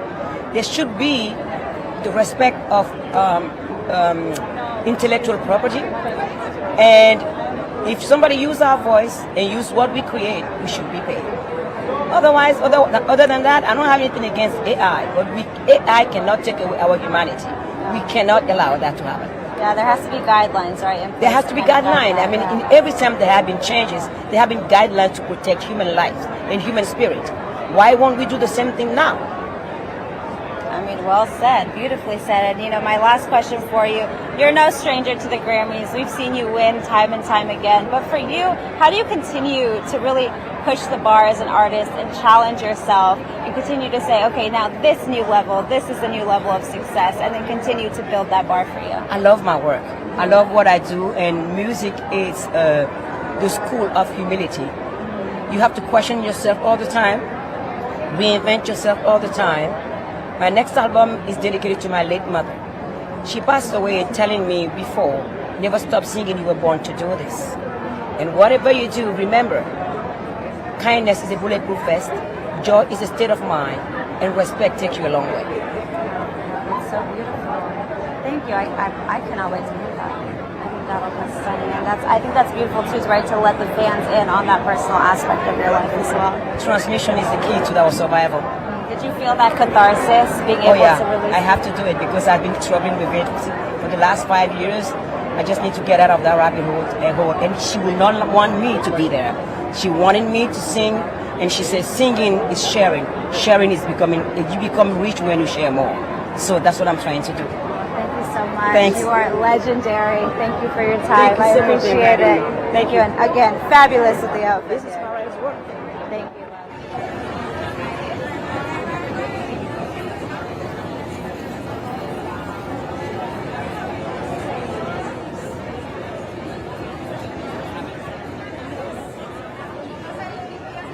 Because I saw it everywhere. It went viral. We saw her smiling in the crowd. Your Mariah Carey tribute.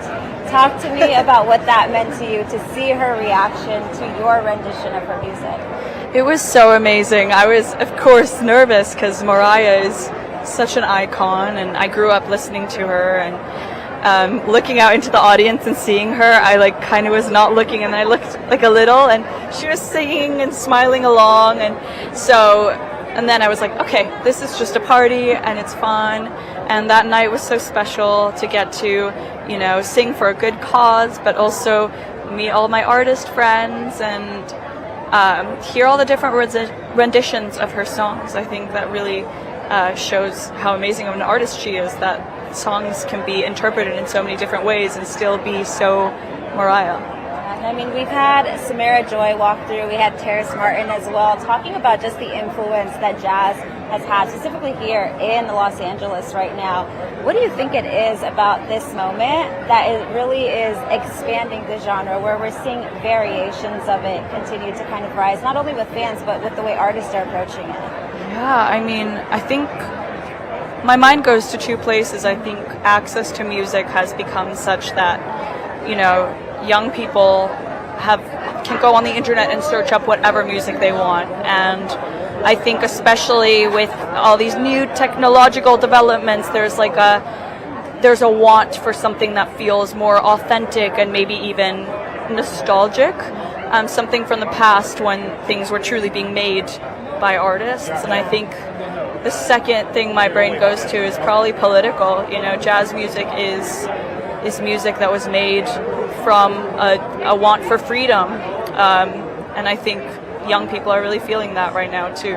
I love that what you're saying. It's really that push towards that freedom, not only for artists but also for those listening as well. And for you, when did you first fall in love with the genre and say, this is where I want to take my music and what I want to be known for? Growing up, my parents just always played jazz music at home, and I grew up in a very classical household as well, so I think all things old were what I really resonated with, and I had this love for, I don't know, decades of the past, although I'd never want to be, a woman in the past, so I'm very happy that I'm alive now. I'd honestly rather be alive in the future. But, so yeah, it was just it became a part of my musical vocabulary very young, and then as I grew older, I started studying jazz and learning more about it and how it was what it was compared to classical, and ultimately it's actually quite different. It's, being freed from the arms of rules, Yeah. Oh, well, thank you so much, Leslie. I appreciate it. Thank like you. I said, beautiful, beautiful rendition of Mariah. Thank you. Thank you. Oh, we kind of got matching things over here.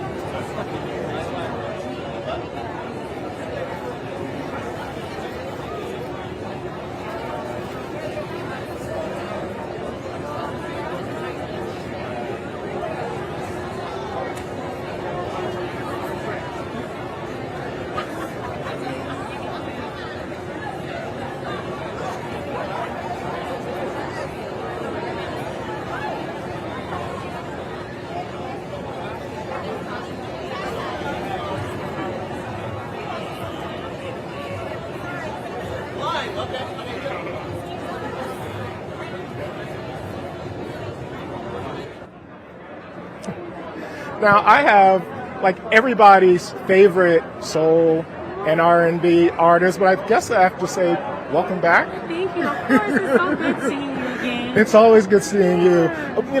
It's been a couple of years since I talked to you, I think, for your last project, and you're glowing today. You have a smile like I've never seen. What's been going on? Oh, I just feel really lucky to be here. This is my first Grammys I've ever attended, so I feel really just happy and calm and blessed, so yeah. Wow. Now I'm seeing everybody post, talk about, chat about the new album, Vacancy. Tell me a little bit about the project. Oh, it's soul. It's amazing. It was executive produced by Elite. We have some amazing producers, Dave James, Ron Gilmore, Tricky Stewart, Bongo, by the way. It's so many legends. Camper, I feel blessed. You can feel the soul from all eras, 60s through the 2000s to now. It's all in there. One of the things that I appreciate about you is that you have your own unique sound, and you always have. And thanks. Yeah, I mean, to me, it doesn't seem like you ever try to conform. So, and exactly what allows you to unapologetically just be yourself and not conform to whatever's going on playlists or radio? Well, it's gonna come off inauthentic if I'm not being true to me. So I always have to just do me. And I appreciate all the lanes that I dibble and dabble in. It's expansive. It's an expansive project, expansive sound. But I've always dibble and dabble in all kinds of genres ever since Five Finger Discount, this mixtape I dropped in my early 20s. Oh, your fans remember that. Oh yeah, it has country on there, it has R&B on there, NERD vibes on there, so always kind of dibble and dabbled, so.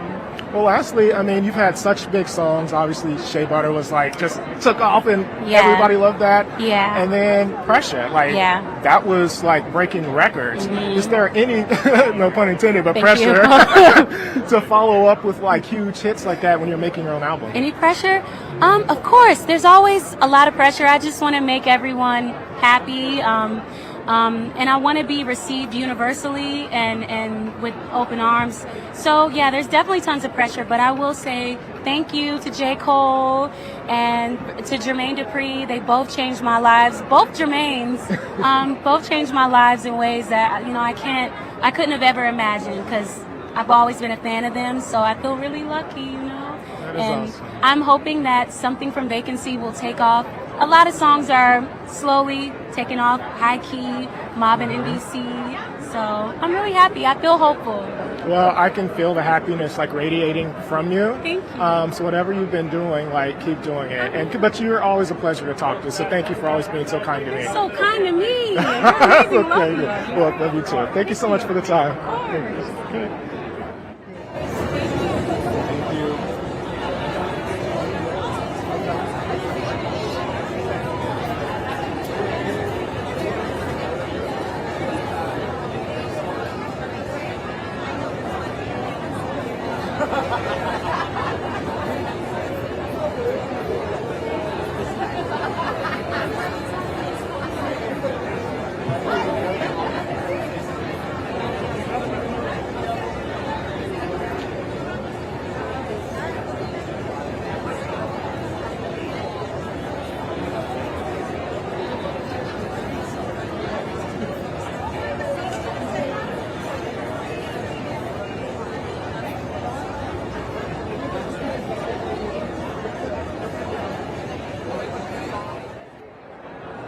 I am here with Miss Lila Ike, and first off, you must be a little tired because you just performed in the opening ceremony. In fact, it's the opposite. I'm wired. After that performance, it's amazing. Wow. So, you know, with the Grammys, there's a lot going on right now, and you just told me off camera that you were soaking it all in. What's this experience been like for you? It's beautiful. You know, my very first album was nominated for a Grammy. I don't think it gets any better than that. I was asked to perform at the opening ceremony. I just met Ari Lennox. Like, it's beautiful. It's beautiful.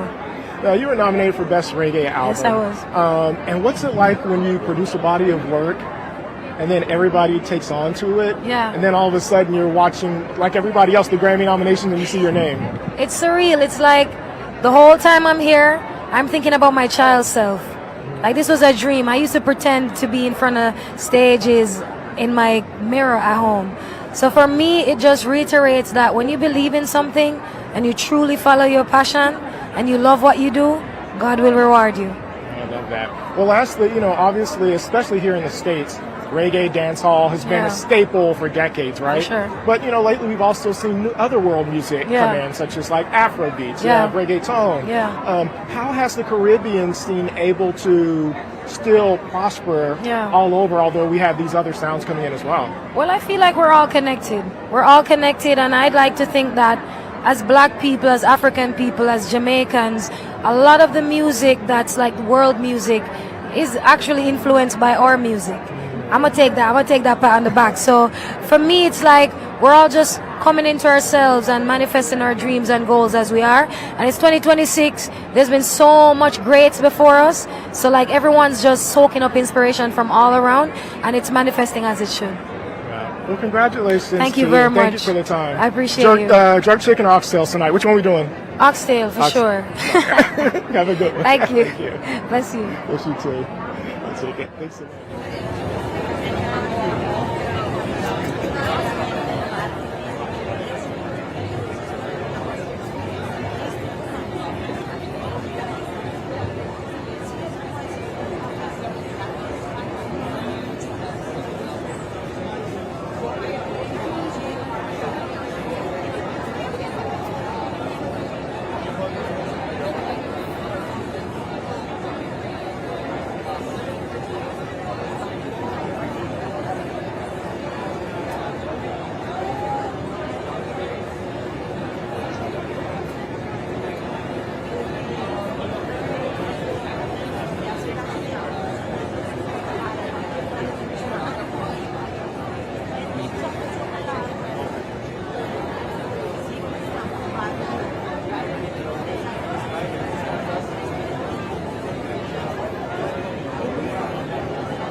Latin Grammy nominations. I think it's 72. And around a little under 30 wins. 29 wins, yes. Oh my goodness. I mean, just as a musician, as a songwriter, as a producer, how validating is that to know that you have these additional this additional recognition from the Latin Recording Academy and also here from the Recording Academy with the Grammys.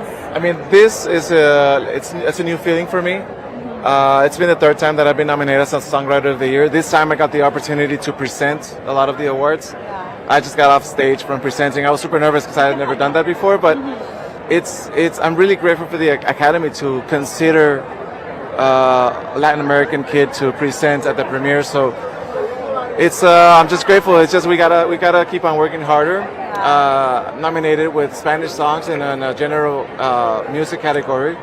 So it's already a challenge just to be there, but for me it's already a win just being the Latin kid, the right Spanish songs in a categories that's so important for the Grammys. To be there with a lot of talented songwriters, it's already a win for me.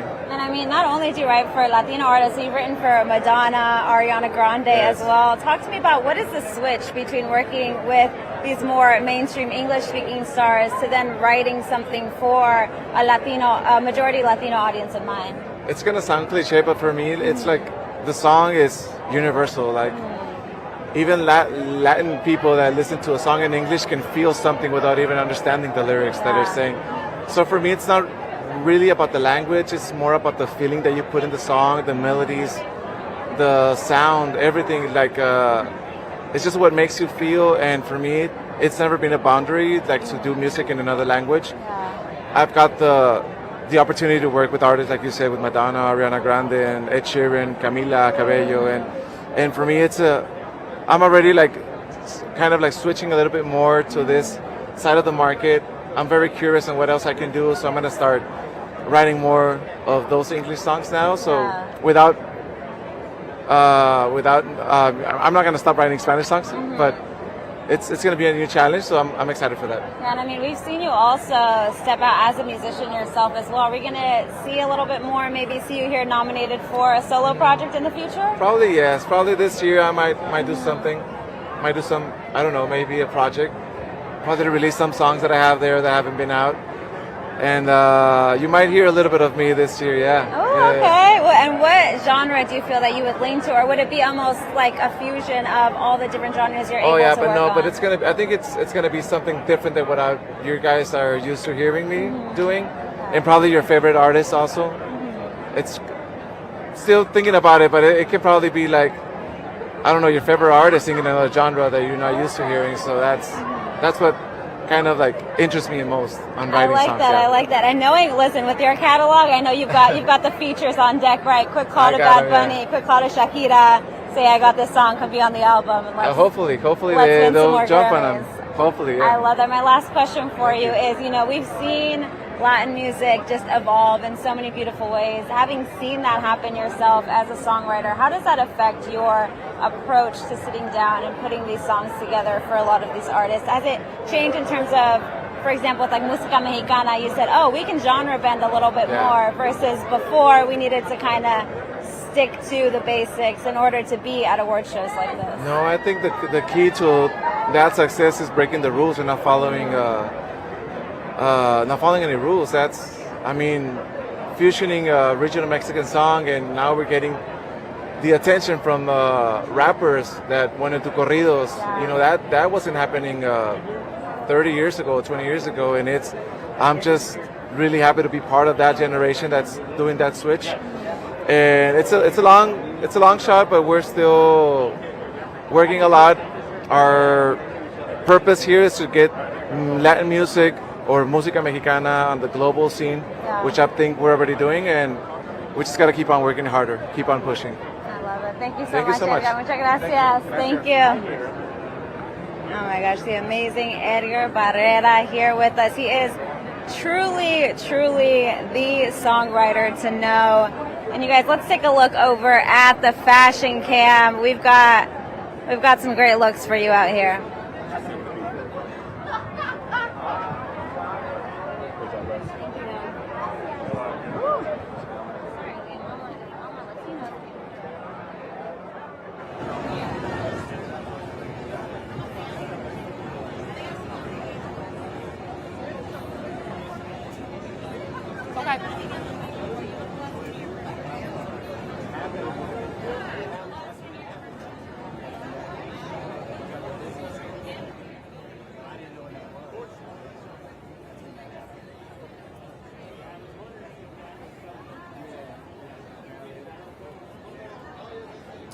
Hey guys, so we're here at the Grammys and we're seeing a lot of cool things on the carpet already. Right now I'm seeing a lot of black, a lot of black and white color blocking, but also seeing a lot of champagne and gold, which seems to be emerging as like a popular color for the night, which I love. I love anything sparkly and shimmery, and champagne looks always really great on the carpet. And then also seeing a little bit of lace and also bows as like two top trends, which have been trending throughout award season, the Golden Globes and the Critics' Choice. We saw Darren Criss earlier, and he had on a custom Tanner Fletcher lace suit with a beautiful like silk white bow, which was very, very cool. And then also songwriter Amy Allen had on a very cool cream lace dress with little dainty black bows. And so there's the bow trend again. I love the bow trend. It's like a fun way to be like feminine and flirty, but you could also make it sexy for the red carpet as well. So yeah, I think that those are the biggest trends we've seen emerging from the night. Still looking forward to see some of the big nominees tonight, like Lady Gaga, Sabrina Carpenter, Doechii, who I heard is already a winner, an early winner tonight.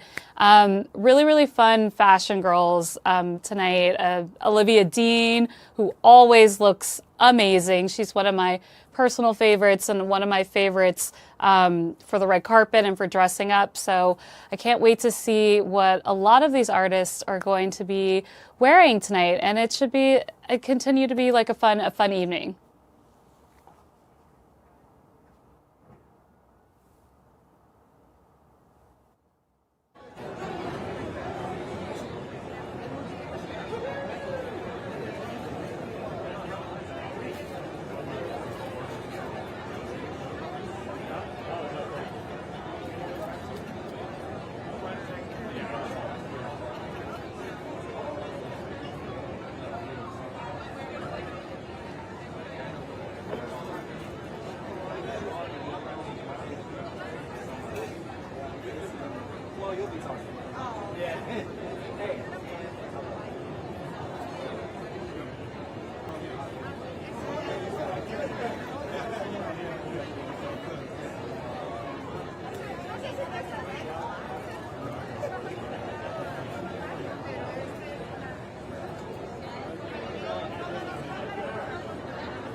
All right, I am here with not only one of my favorite rappers, she is every favorite rapper's favorite rapper. Miss Rhapsody, how are you doing? I am well, man. I'm excited. It's February 1st, Black History Month. A lot of my friends have won. Shout out to Duran Bernard, Kendrick Lamar, Kalani, Leon Thomas. Like, I'm just excited, man. When I saw you on the carpet, I was joking that you have a different vibe with you. You know, that's the kind of vibe that Grammy winners have. I don't know. Hey, I'm just glowing, man. I guess so, maybe. It's all gratitude, though. It's all gratitude, living in the light. It's interesting. You always talk about gratitude and living in the light. Like, why is that so important to you? Not only personally, but for you to put that out there to the universe as well. Yeah, just to stay grounded.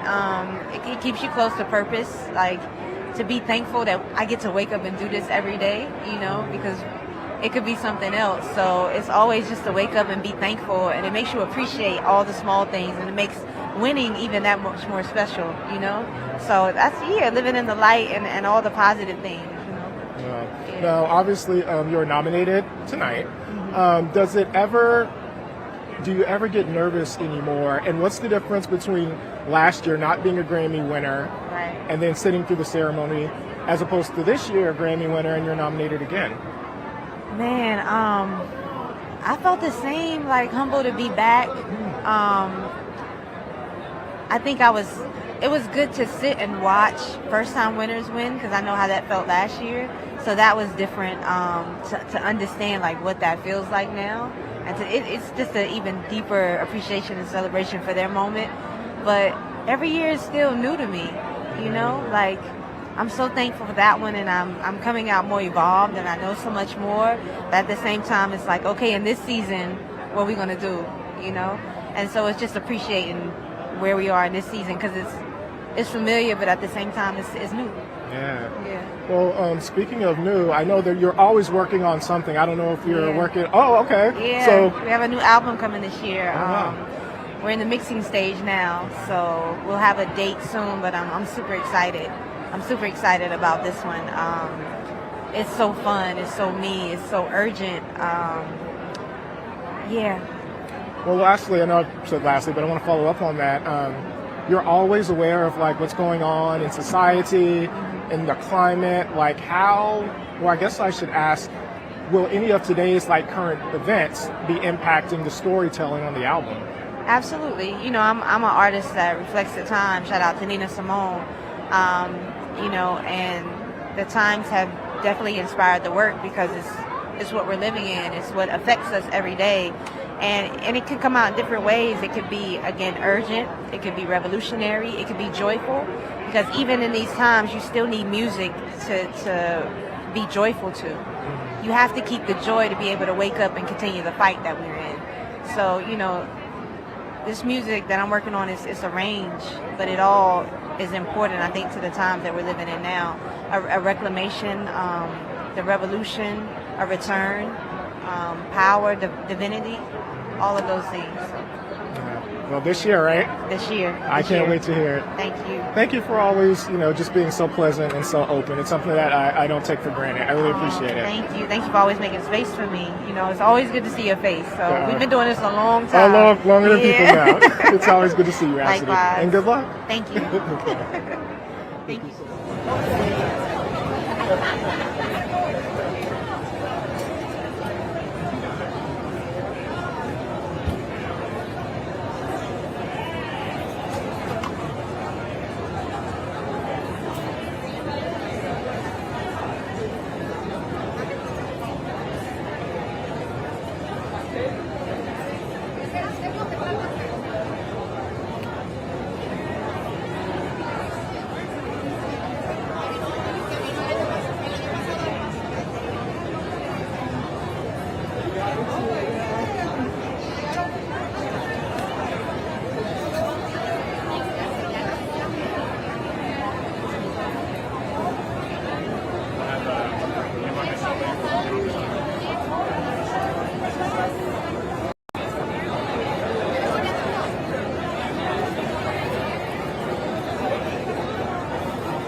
Oh, you have a little sparkle. Come on. We both got the memo today. I like that. You well? You happy?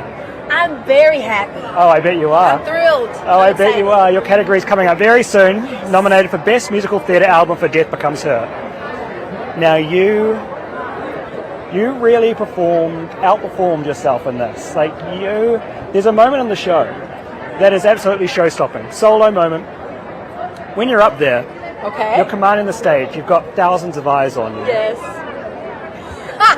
Where are you? Where am I? Yeah. Well, I'm looking at the first 3 rows because that determines who I'm going to talk about. But I just gave something away. But I'm kind of filling out the audience, and I go backstage and tell the cast what we've got out there tonight. Right. So that's exciting about opening up the show.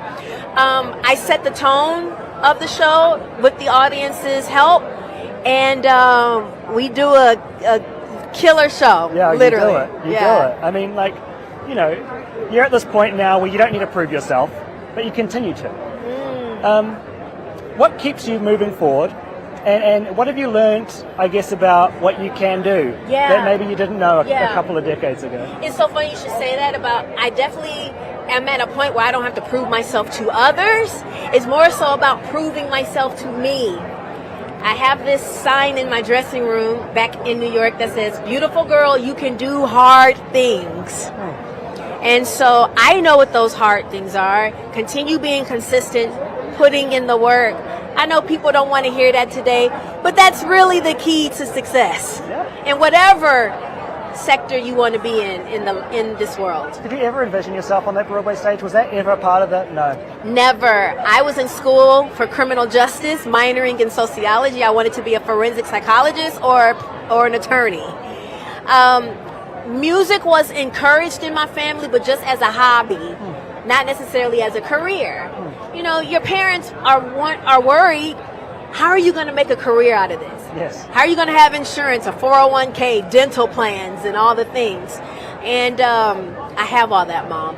Yes. I mean, when it started to kick off, when Destiny's Child kicks off, is it like, are you just like, see, like, look, it's going to be okay? I bribed my mom a little bit. I promised her things, and she got them. You got there.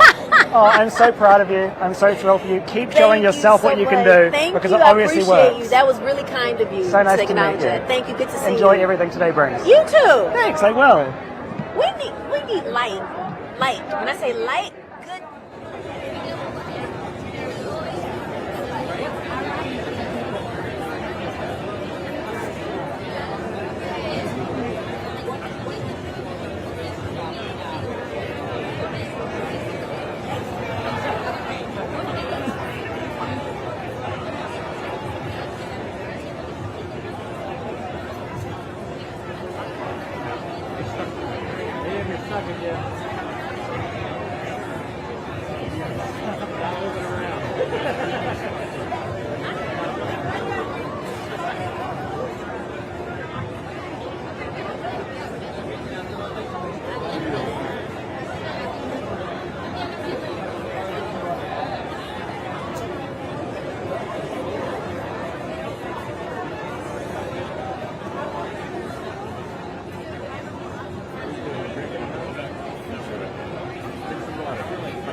What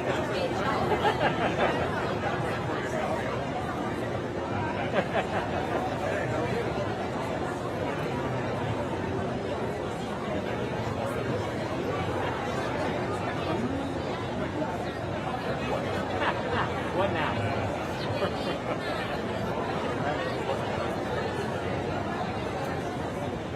At least there's no self-destruct button. You're gonna sign it though.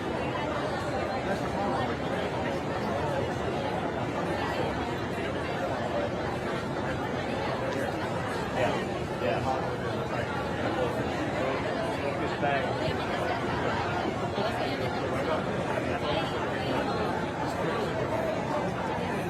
Right?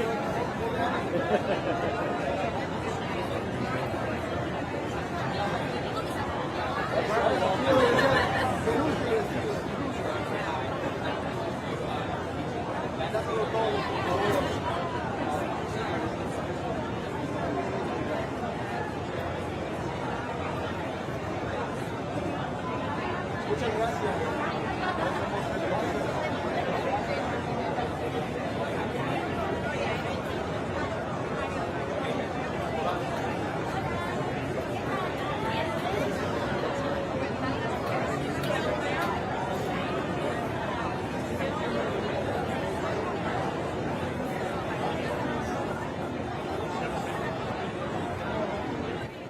Tienes que hablar de estas flores que tienes aquí. Ok. Ajá, háblame del look. Bueno, este look representa un futuro musical mío que viene, que tiene mucho que ver con un concepto sobre el amor propio.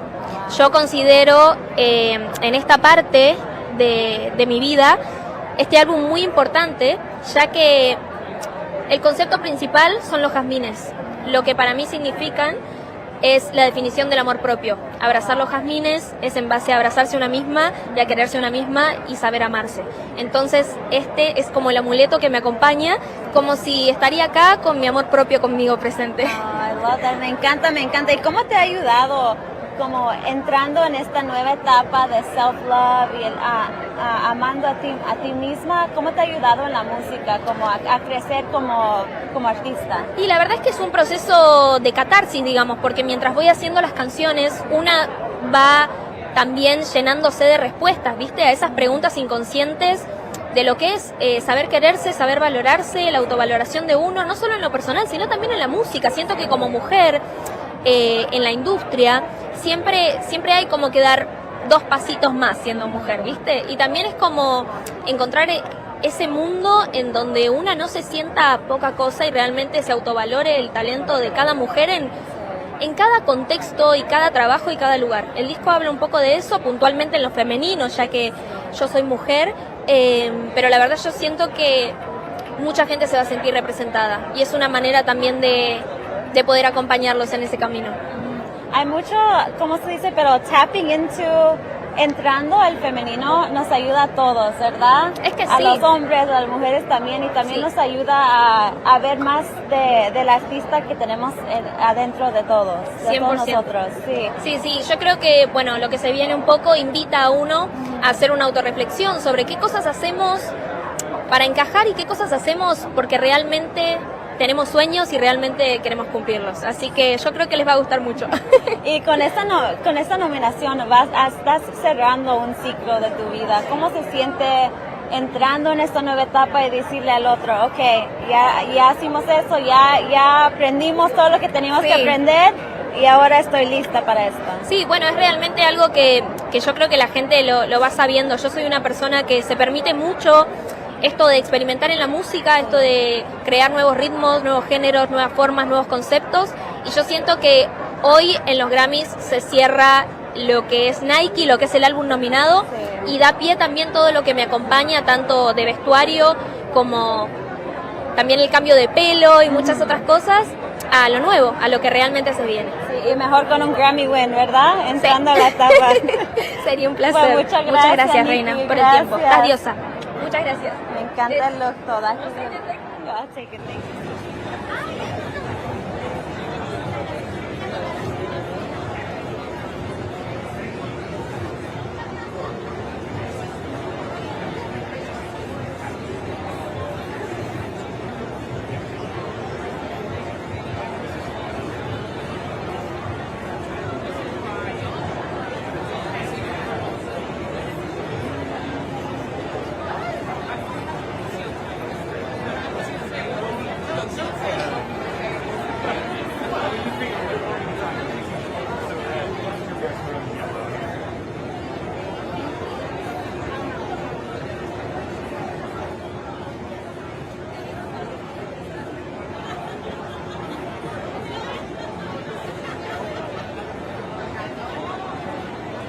talk to me about what it means to you as well, just to continue representing your sister's legacy at these award shows and in these spaces.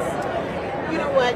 Last year marked 40 years of Whitney being in the music and entertainment industry, and 40 years of excellence that she gave all of us.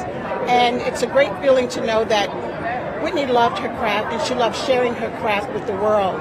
And to be here and to celebrate with everyone continuing to love on her, you know, because that voice, the only voice that just still lives with us eternally, it just feels really good. And I mean, I think every single artist here of every genre can look back and say, it was because of a Whitney song, it was because of one of her performances that I'm now here and doing music. I don't think there's anyone that would say anything different. And talk to me about what it's meant to, not only, like you were saying, just to carry that legacy and continue it, but also to see the way that her music has continued to evolve, even post. You know, she left us too soon, and her life was so purposeful, you know, and she lived a purpose. She lived her purpose, and her purpose was to, God gave her a gift, and she used that gift to share it with the world. And to know that, to be able to represent her and the family and just continuing with the legacy, that just opened so many hearts. Her music is so triumphant. Do you know what I'm saying? She was such a storyteller with her music, and she told stories, our stories, in her music. And the continuation of that, I don't know if there's, and not to take away anything from any other artist, but her music just, you can call out her name in Budapest and they know who she is. You know, so it's a wonderful feeling to know that, and to know that she was a woman of great strength and great character. She said herself, I have flaws, you know, I'm not perfect, you know, but she boldly lived her life, and she boldly created and did what she needed to do with her life. And I hate all else is pale in comparison without her being here. And it's bittersweet, but look at where we are. A Lifetime Achievement Award. Exactly. You know, what can you say? Exactly, and that was just last night, celebrating the Merit Award as well. And for you, having been able to know this intimate side of her, I'm so curious, is there a specific Grammy memory that you remember, whether it was a win and she came back and said, I can't believe this happened, or was just getting ready to come to the award show, that you still think about to this day? You know, I think about if Whitney were here today, the first thing she would do would say, you know, I thank God for this moment. Thank you for the gift. And I think with me, and knowing that about her, it's a continuation of that. She would just thank God, you know, and always say, is this for me? You know, very humble, you know, in her position. And I guess that's one of the strengths that she had that made her who she was. She never followed trends, you know, she never followed trends. She just do her own thing, and it worked for her. That's when you know someone's a great artist, right? They make their own trailblazing, make their own trends that now, as we were saying earlier, other artists follow. Absolutely. Thank you so much, Love. I appreciate it. Thank you. Thank you. Thank you. And thank you for sharing those memories of her as well, too. It's very beautiful. It means a lot to the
have someone who is recognisable from solely a first name.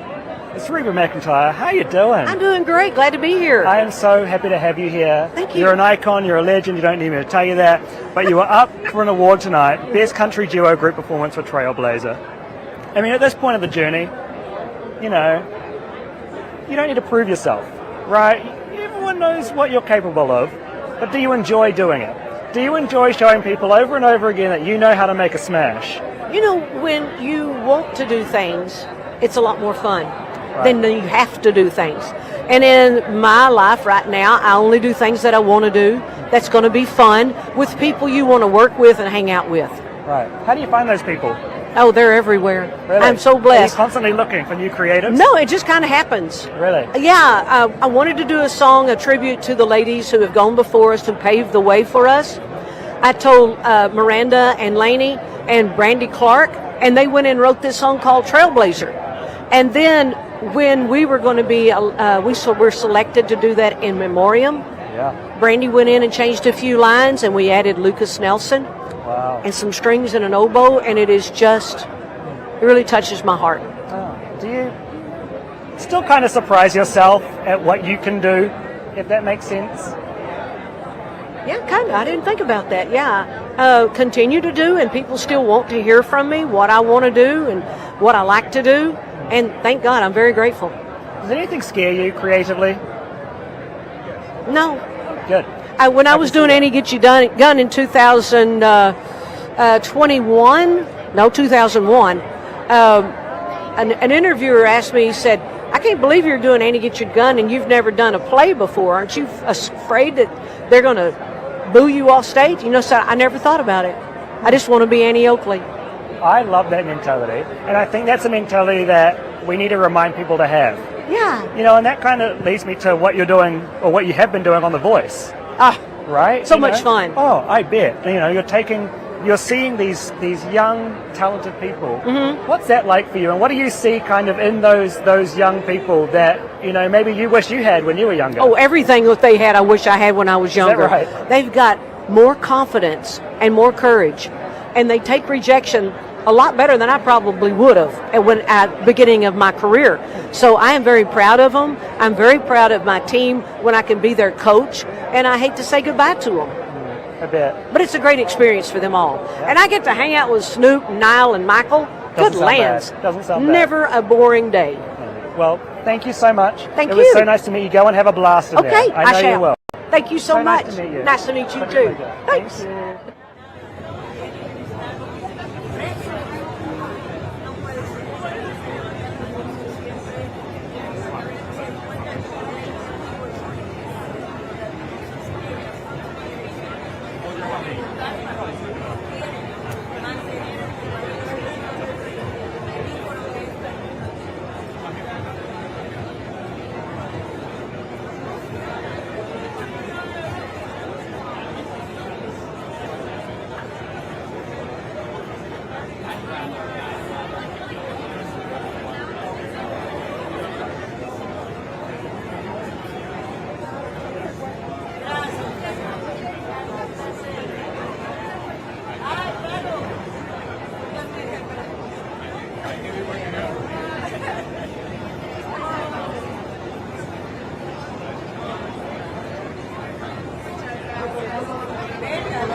Side by side, right over here.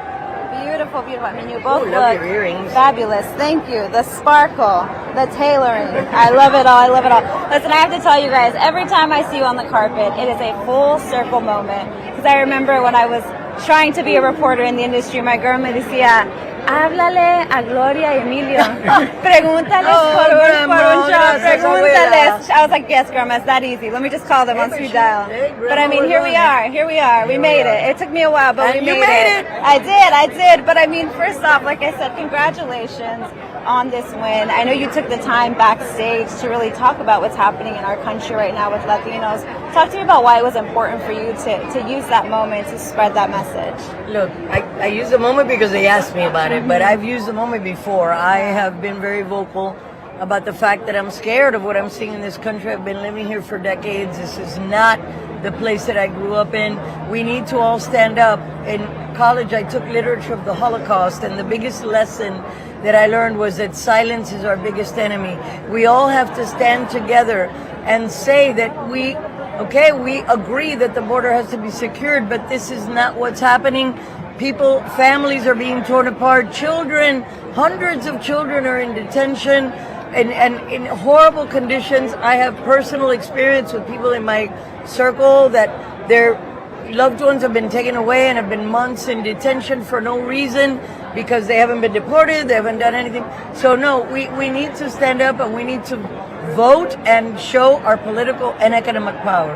By the way, what you say so beautiful about your grandmother, because in reality, in a way you have a career, and the more important thing is to leave a legacy. People like you, that we did it. We was rejected when we wanted to do a Spanish and English album, and we did it and became famous all over the world. And we inspire people, and especially non-Latinos, minority, things can be done. And we live in the best country in the whole world. You gotta keep it that way. Yeah. And I mean, you guys really were pioneers for so many Latinos. How does it feel to see the way that even just that umbrella genre has evolved, where we're seeing música mexicana, tropical? I mean, Bad Bunny is going to be at the Super Bowl later next week. Not just the Super Bowl, he's nominated for the first time in history, all Spanish album as Album of the Year. I'm hoping that it happens because music is a universal language. We don't have to literally understand the words, although I've had a lot of fans that have learned Spanish because of my music, because they wanted to know it. But music is a vibe. It's a frequency.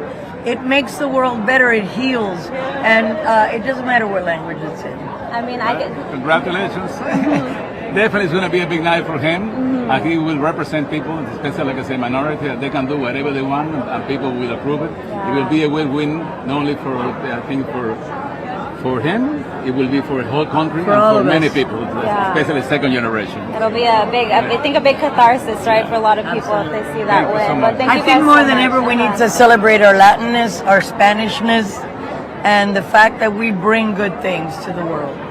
Thank you and congratulations on the win Thank again. you. Thank you so much. Thank you, everybody. Lovely to see you. But watch out, Mama. I'm stepping on your cord. Okay. Thank you, love. Thank you.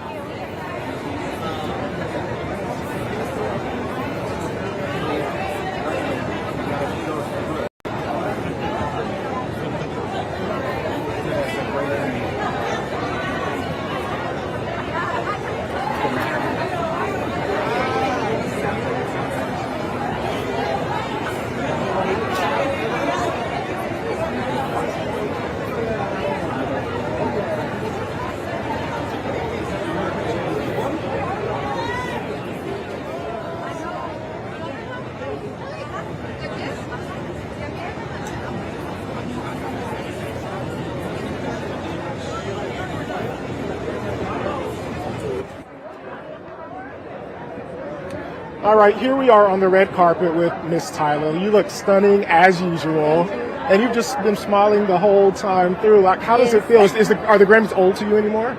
Old?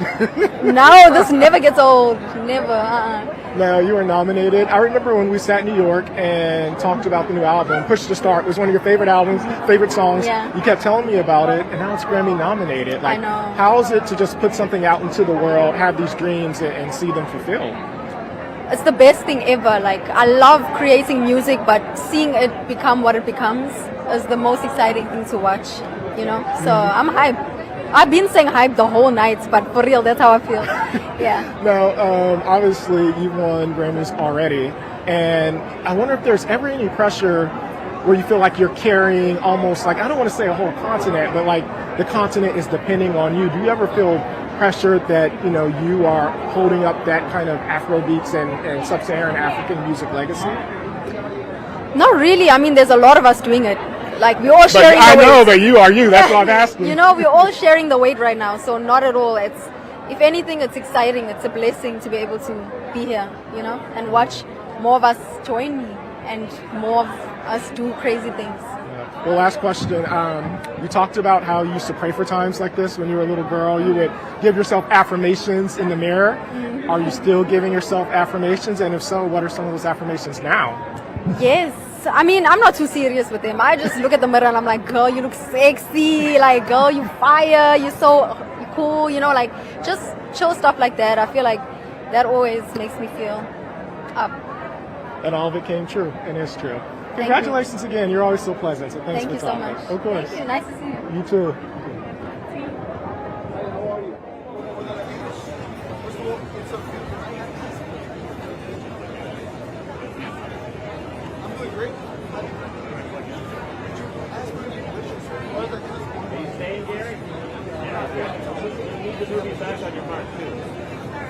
There you go.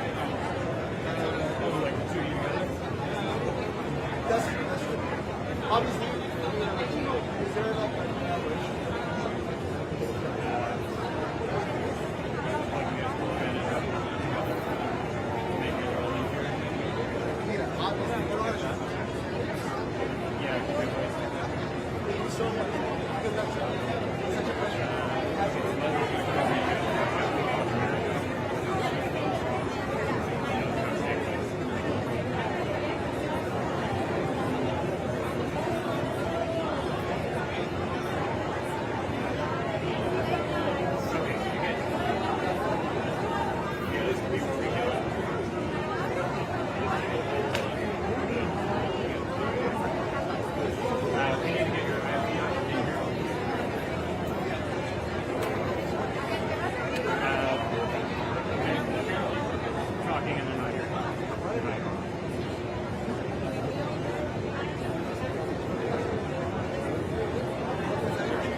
Hello. Look who we have here with us, our fabulous fashion designer, Kiana Bonolo. Kiana, you were here earlier talking to Liam, but talk to us just now, so many hours into the show, about some of the fashion trends that you're noticing and the kind of the direction that a lot of these artists are taking.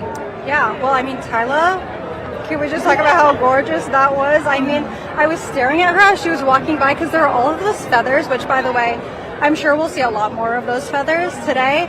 But I want to know, because they look so heavy, how they kept the structure of the dress to keep everything in place. It was beautiful.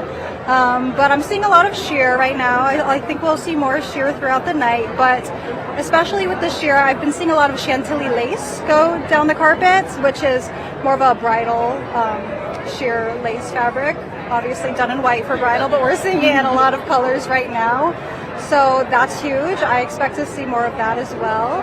And then Leve's outfit, I mean, that was amazing. I was also, right, I was nerding out over the fringe because it was actually done with beads. So it wasn't like regular fringe, it was all done with crystals and beads, which was just, beautiful to see up close. I wonder, when you look at all these different outfits and some of the things that you just named, particularly here at the Grammys, is it the fact that these things are kind of in season now in the style, kind of that's what the runways are showing? Or is it just that everybody likes lace, everybody likes sheer? Which one is it the chicken before the egg or the egg before the chicken? I mean, sheer was big last year. Sheer is going to be big this year. I think as we're going to see more celebrities arriving, we'll see kind of how the night transforms because we're going to see a lot more different looks. But yeah, it's hard to tell. In regular consumer fashion right now, we're seeing a lot of maximalism, a lot of 80s, a lot of oversized blazers and shoulder pads, which I'm not seeing a lot tonight yet, but the night is still young, so we will see. And I mean, talk to us. You made your dress for the Grammys today. For fans who are just tuning in right now. And she keeps getting compliments. We're just standing over there and everybody keeps complimenting her dress. Yes, it is so good. stunning. I mean, you're going to be here designing for a lot of these artists next year. I don't doubt it. But talk to me about what went into really creating this look and leaning towards it. Yes, well, actually, I was in a panic when I found out that I was going to do this. So I went through probably like 20 designs, trying to figure out what would be like I would be able to do, actually, because I had a very quick turnaround time. So I went with something very true to my style, something I knew that I could complete. So like, I'm very confident in creating a corset. I'm very confident in creating a stay. So I wanted to make sure that I could do something well, especially because I'm a fashion expert. I need to make sure that the quality of my sewing is up to par. So that was kind of the inspiration there. And then I love working with taffeta. This isn't taffeta. It's a very similar fabric. It's Dupioni, which has kind of the same similar hand. It's the lightness, the crispness, the volume that you get with taffeta. But it has a little bit more of a texture, which probably is not picking up on camera, but to me, it's picking up in the lighting. So I just wanted to do something that I'm comfortable with and that was true to me. I love it. It's a little edgy too with the details, right? I like to swing things a little bit more edgy and grunge, but still sleek and tailored. I love it. I mean, A+ all around. Yeah, you said something interesting about you wanted to make sure it was something that you could do, and then you talked about confidence. So just like for general non-fashionistas like myself that just sometimes throw things on, like how important is it when you're getting ready for a big event to find something that you can do and also something that gives you confidence? Yeah, it's so important. I mean, even down to your hairstyle and your makeup, if you're not feeling right, I don't think I could stand here and speak to my skills with creation. So it's obviously very important. But yeah, no, that makes sense. Yeah, I mean, I guess if you put something on and you don't feel confident, then that's not the right outfit for you. Yes, no, I feel best when I'm tailored and I'm a little bit edgy. Like I said, A++ all around. 10 out of 10. You look amazing. You look amazing. Oh, too, thank you. by the way. And the black and white color blocking. You're so on trend. That means a lot coming from you, so I appreciate it. But thank you so much, Kiana. Thank you, guys. Thank you. The amazing, amazing Kiana here with us. And then we also have virtually our fashion analyst, Morgan Evans, here with us as well. You guys have heard from her already earlier today, giving you the nitty gritty on a lot of the designers and the trends and styles that these artists are wearing. Hey Morgan, how's it going? Hey guys, and yes, Leslie, we were saying earlier, you are in one of the trends of the night, the black and white color blocking, so love it. It's so good.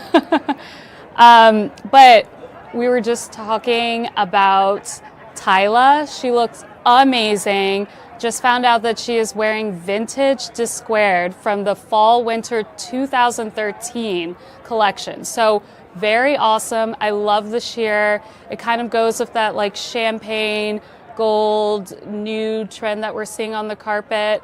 And the feathers are just so beautiful. Backless dresses are also making a really big comeback on the carpet. Saw a lot of them at the Critics' Choice and the Golden Globes. So when Tyla turned around, you had a little bit of an... You really appreciate that day too. You were super chill. No, man, I'm so happy for you. Thank you, man. This is a big day. Big day. And we are actually live. Oh, are we? Okay, great. We are live, Just man. giving you your flowers while I we're here, appreciate as it, we yeah. should, as Thank we you. should. Listen, I wanted to ask you, because I saw in a past interview, you said, whenever I'm advancing to some new level in my music, I set that goal and I do everything I can to rise to it before jumping to the next one. How does it feel to have now reached these milestones with Mutt here at the Grammy Awards? It's so beautiful. I think I've been very progressive throughout my career and I always am worrying about what's next. But right now, today, I'm being very present and I'm really standing firm in such a proud way with my family here to support me, a lot of the co-collaborators here to support me, and it's a beautiful day. I can't say anything else because we just took home 2 Grammys, and that's a statement I wasn't sure I was going to be able to say right now. So yeah. Oh my goodness. And I mean, you're going to continue to win. I think we're going to manifest that here. Okay, all right. We got it. Thank you. We believe in it. Yeah. We believe in it. I believe in that too. But I also, I'm just trying my best to stay present, When you think of nominations, right? We appreciate and we honor all nominations. To be nominated is a great thing, but then there are certain categories that just kind of rise above the others. Album of the Year is one of them. What does it mean for you to have a Best New Artist nomination as well as an Album of the Year nomination?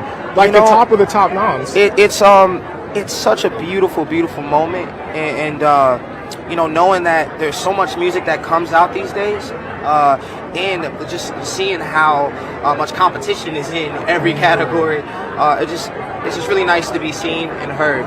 And I feel like I'm representing a tribe of musicians right now who are doing very similar things in live R&B and in R&B, and I'm glad that we're here on the world stage together, you know. But you don't sound like anybody else, and I think that's one of the reasons he's cut through. Like, what has allowed you to have your own unapologetic sound and not try to conform to what's on playlists and radio, for you to just do you? I think it's really important to create new sound, to genre blend. One of my favorite artists is Prince, and he was unapologetic about how he would mix his sounds together.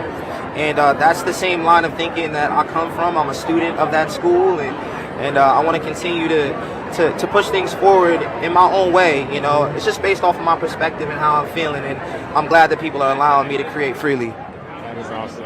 Going off of that, as you as an artist outside of music, what pushes that creativity or inspires it? Whether it's other art forms, visual media, going to museums, or even just being with family, what really drives that creativity for you? I think coming from the acting space, watching film is such an amazing thing. I think the human experience can be expressed in so many different ways, and film is a great way to kind of speed through a lot of that, you know.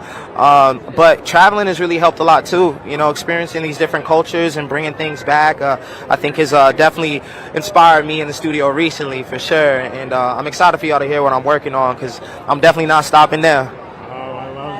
You mentioned film real quick before we let you go. What were some of the films that inspired Mutt? The films that inspired Mutt, I think around that time I was definitely watching a lot of anime. So Howl's Moving Castle was like a really wonderful film that was just so interesting. I mean, the lead had a lot of characteristics that I thought that I could kind of play off of. I was also watching a lot of Tarantino. I'm a big Tarantino fan. And Reservoir Dogs, Pulp Fiction, stuff like that. I love it. Thank you so much. Well, Thank you so one much. quick thing. I have a 9-year-old, and he came around the house saying, "I'm a dog, I'm a mutt." Oh, wow. And I said, "You know, that is Andre from Notorious." Oh, yeah. And so his mind was blown. He's like, "That's him. It's the same person." So what would Grandma say right now with all of these nominations, including, look who we have. Ty Dolla $ign, the Leon Thomas. Yo, nah, everybody. The Tycoon entered the building. The Tycoon.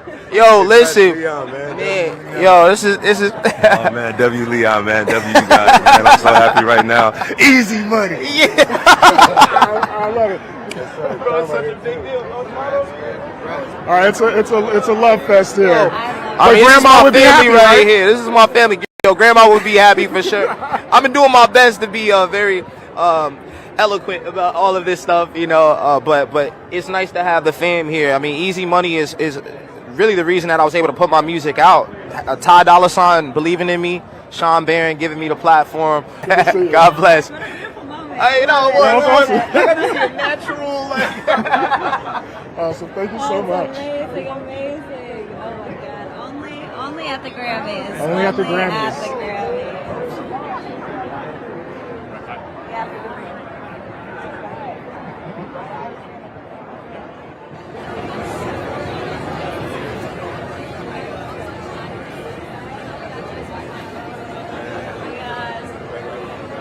How does it feel just seeing the way that he's risen in his career and is now getting all of these accolades from not only the mainstream public but also the Recording Academy? It's amazing to see. He deserves it. He's the best in my eyes, and I'm glad other people recognize that as well. Yeah, man, shout out to Leon, man. I'm just like, what was about him that, because he just said how important you are to his career. Yeah. What was it about him? What did you see where it was like, he got it? It was just real music. It was just someone that actually cared, and at a time, especially when I felt like music was just watered down to the lowest of the watered down it could be, he was the one that was like, for real singing, for real playing guitar, playing bass. Yo, who did the beat? I did the beat. Yo, who engineered that? Who mixed that? Who did that vocal effect? I did it. Who's on the laptop? Me. I'm like, all right, yo, this is the guy right here, you know what I mean? And like, how am I the first one that gets to see this? Like, how did nobody else notice this and see that, yo, that's it? Like I'm glad that the world is shifting from the hype and to actually what's good, you know what I mean? Yeah. And how has that even inspired your own music and your own journey, seeing the way that Leon and other younger artists are kind of approaching music now? It just it makes me feel like it's good that I know what I'm doing, and I'm happy for all the other people because it's our time again. You know what I mean? Yeah. That's awesome, man. By the way, I just want to shout out to my daughter right here. This is Jalen. It's her birthday. She turns 21 today. We're having fun tonight, aren't we? Congratulations and happy birthday. Yeah, Sean Barron right here, my partner at Easy Money, and Busy Cook right here. He just won a Grammy. Oh, congratulations. Yeah, man. You out here. Yeah, you guys are living prosperously. That's good. Man. Well, I mean, lastly, I'm sure you know that, Kanye's did his Mexico City joint. Everybody loved it. Are we seeing his return? Yeah, man, I'm happy for him. Super happy for him. Well, are you going to be working on any music with him? No, I know you always like to keep it tight, but if you want to let us know, you can. Hopefully, man. All right, man. Well, I'm a big fan. I think that, when you look at Leon Thomas, he stems from the same kind of musicianship that you do. Yeah. And so I think it's fresh and it's needed, man. You guys do a great job. Sure. Thank you. So thank you so much. Thank you. Thank you all. Nice to meet you. Happy birthday. That is awesome. Ty Dolla Sign. I Yeah, know. it's great. Oh my God. Carpet live stream. Do you see beautiful reunions, beautiful moments, birthday celebrations? We've had quite a few birthday celebrations on the carpet tonight. I love it. I love it. What is it? Aquarius? So many Aquariuses here. I think it's an artistic sign, right? I could be wrong. Don't quote me on that one. Right, yeah. But I mean, we have over 1 million of you watching here with us right now. We are so thankful. Be sure to be in the chat. Tell us who you're excited to see, whose look you've loved already, and who you're hoping stops by so that we can have a nice chat with them, talk about their music, talk about what inspires them, and hopefully congratulate them on a Grammy win.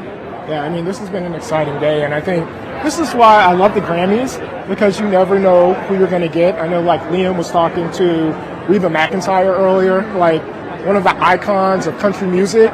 So you have a veteran, an icon, and then we talk to somebody like Leon Thomas, who I know he's nominated for, Best Album and also Best New Artist, but it almost feels like, he's new, right? And so you have an icon, you have somebody new, even though he has all the success. That's why I like the mixing and the mingling of all of the artists from different eras.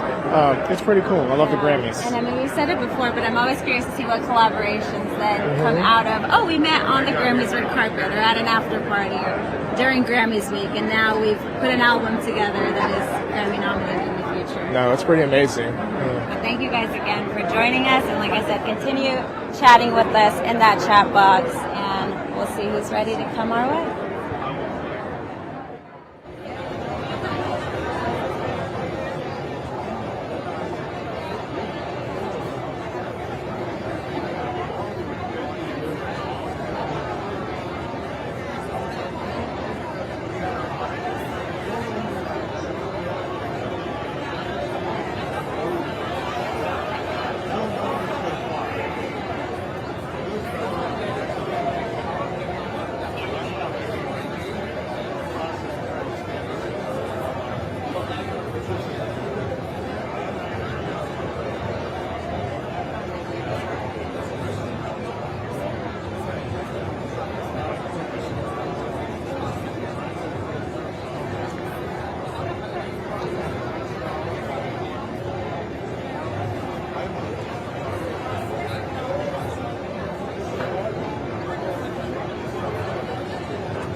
to ask you, because while I was researching, prepping to interview you today, I saw that you said, I think of marketing as well as an art form in terms of your approach to the way that you spread your music to a lot of your fans. What is it about that process that you enjoy that really sparks creativity in addition to your music? Well, I think interpretation to a song is one thing, and then I think the way you market is a full other thing. I realized this when I fell in love with Louis Capaldi's music, and especially, like, a lot of people thought they were breakup songs, and it's about his grandma who died. And so I thought that was really interesting that I was singing it like a breakup record, but he wrote it for his grandma. I saw when he accepted it, he wrote it about his nan, and I thought that was really interesting. So when I went to go promote music, I kind of had that same idea of, like, this hook could help so many people, this chorus could help so many people, and I don't want to, like, pigeonhole them into one thing. So when I go to promote music, I kind of, like, allow all scenarios to be present. But when you're talking about, when you're talking about, like, promoting music, obviously a lot of us know you got your start really on TikTok and at Hype House. I'm just curious, like, with influencers and social media, sometimes they're not able to break kind of like beyond their personality and maybe show true skills that they have. How were you able to break out of that? So we're not looking at you as a social media star, we're looking at you as a Best New Artist nominee. I think the honest answer is for so long I was a character. Like, I think when I would turn the camera on, it wasn't authentically me. And I think the minute I started really talking about the things that I went through and the loss of my parents and grief and meeting my wife, I think that's when it started to kind of break into this is a real person with real emotion. So I don't know if I could speak for other people. I think for me and the people who listen to my music, it's just something that I think helps understand that feeling a lot. Makes perfect sense. Thank you so much. Thank you. Oh, thank you so much. And keep watching us, please. Shut up in a room. Thank you so much, Alex. Alex Warren, nominated for Best New Artist, going to be performing later tonight with the entire ensemble of Best New Artist musicians. I'm excited to see that. Yeah, I'm excited that he was watching us. Out of all the shows he could be watching, he was watching us. There are many live shows here, and he chose ours. We love it.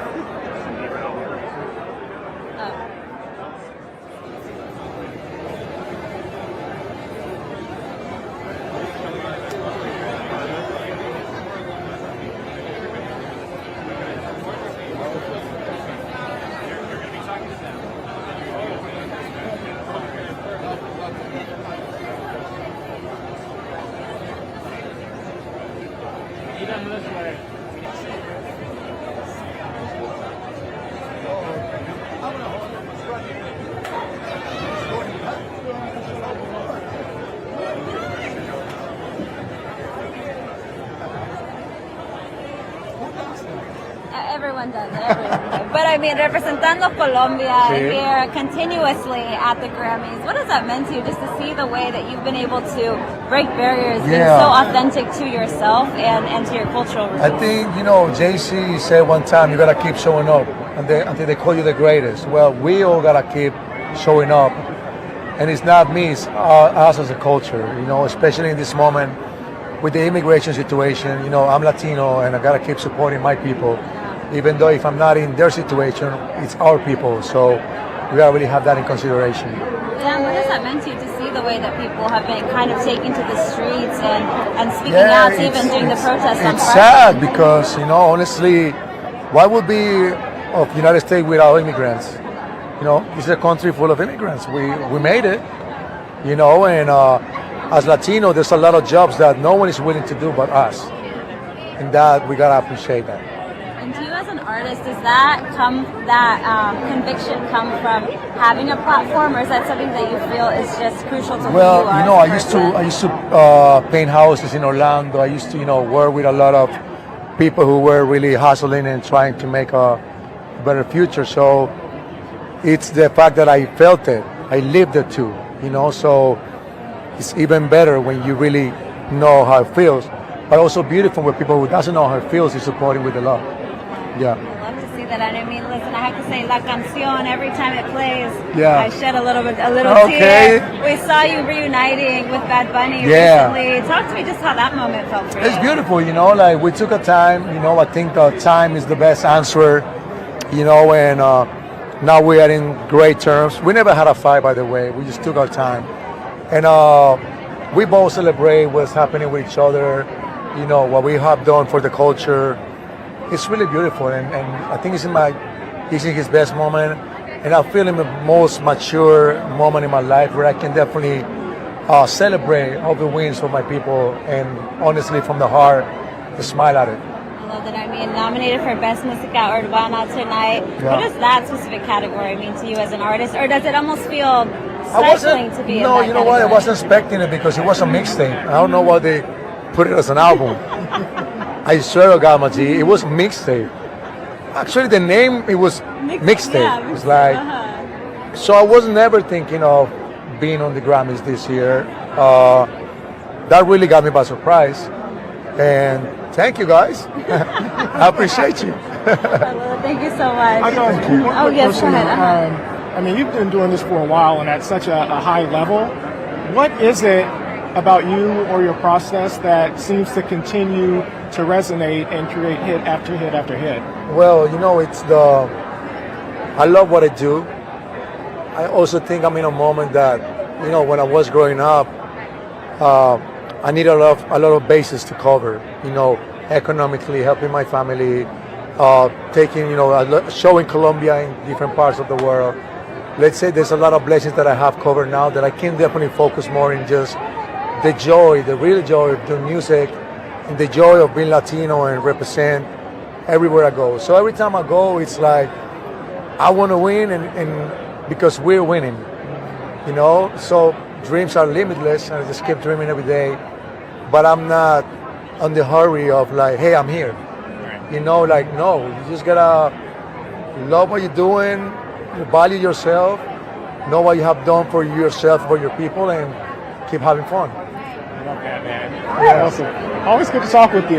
Yes, always, my G. Always so polite. Yes, I appreciate you. Thank you. And thanks for always making time for us. We don't take it for granted. No, Yeah. I got it. Thank you. I love it. You're doing so much. Right, going back to my gum. J Balvin here, everyone. He took a little moment to save his gum for Yeah, he said it still had some sugar for the in it, so he interview. didn't want to throw it away. I love it. I And love I don't it. blame him. It's great moments like these, right? Well, he's always so fun to talk to. Like, obviously, he said a lot of powerful things just Yeah. now. But he always has like something inspirational to say, yeah. no matter the climate, no matter the time. That's something that like I really appreciate from him as an artist.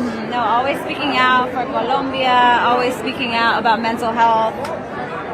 We love having J Balvin here. Let's toss it over and see what's happening in the fashion cam. We've got some amazing looks over here. And Gary, you slide over that way.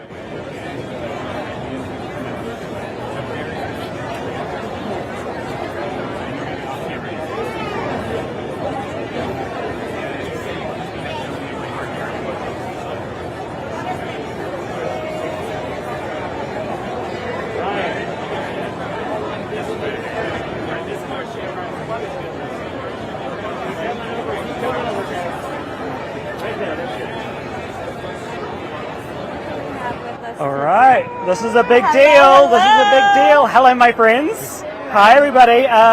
Congratulations is in order. A huge congratulations. This is officially Golden, the first K-pop song to win a Grammy ever.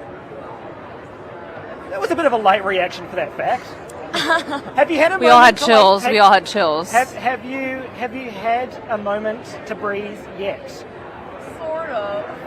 I think you felt it more than I did, because I'm just like in no words, speechless right now. So it's crazy right now. Very proud as Koreans.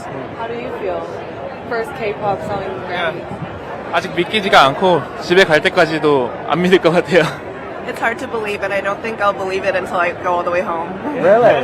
Well, you definitely deserve it. The crazy part about this, I think, is that, you know, maybe not for you guys, but, you know, for some of you, this was a side project. This was something that you just went to do. Oh, let's do this little thing. And it ends up here. What's it like when a side project kind of takes over your worlds? Definitely unexpected. But I think any project that we take part in, I think there's we believe in it, and there's something that draws us to it. And so obviously I loved this movie. I loved working on this movie, even though it was a side project. But having it blow up and become the cultural phenomena that it's become, obviously I can't complain. I can't complain at all. I'm actually so beyond grateful that it's done so much for me personally, myself as an artist, also just building my confidence again, learning new vocal techniques. Yes. You know, just like so many things that I learned throughout this process. Also doing red carpets with the girls, doing press tours. Like all these skills that we all need, we learned and acquired. So I'm very grateful. Very quickly too. Yeah. And like this has been an everyday thing. Like award season's been going for a few months now. I've been seeing you left, right and centre, but you guys are doing like at some point 2-3 performances a day. How? Well, first off, are you enjoying getting to like wear amazing fashion every single day of your life? Yes. And just being thrown incredible outfits. But Oh, also yeah. like what is it like doing this every single day? And I mean, you're getting rewarded for it, you know. I know. It's an honor and it's a privilege. This story goes so far back beyond just like the past 7 months.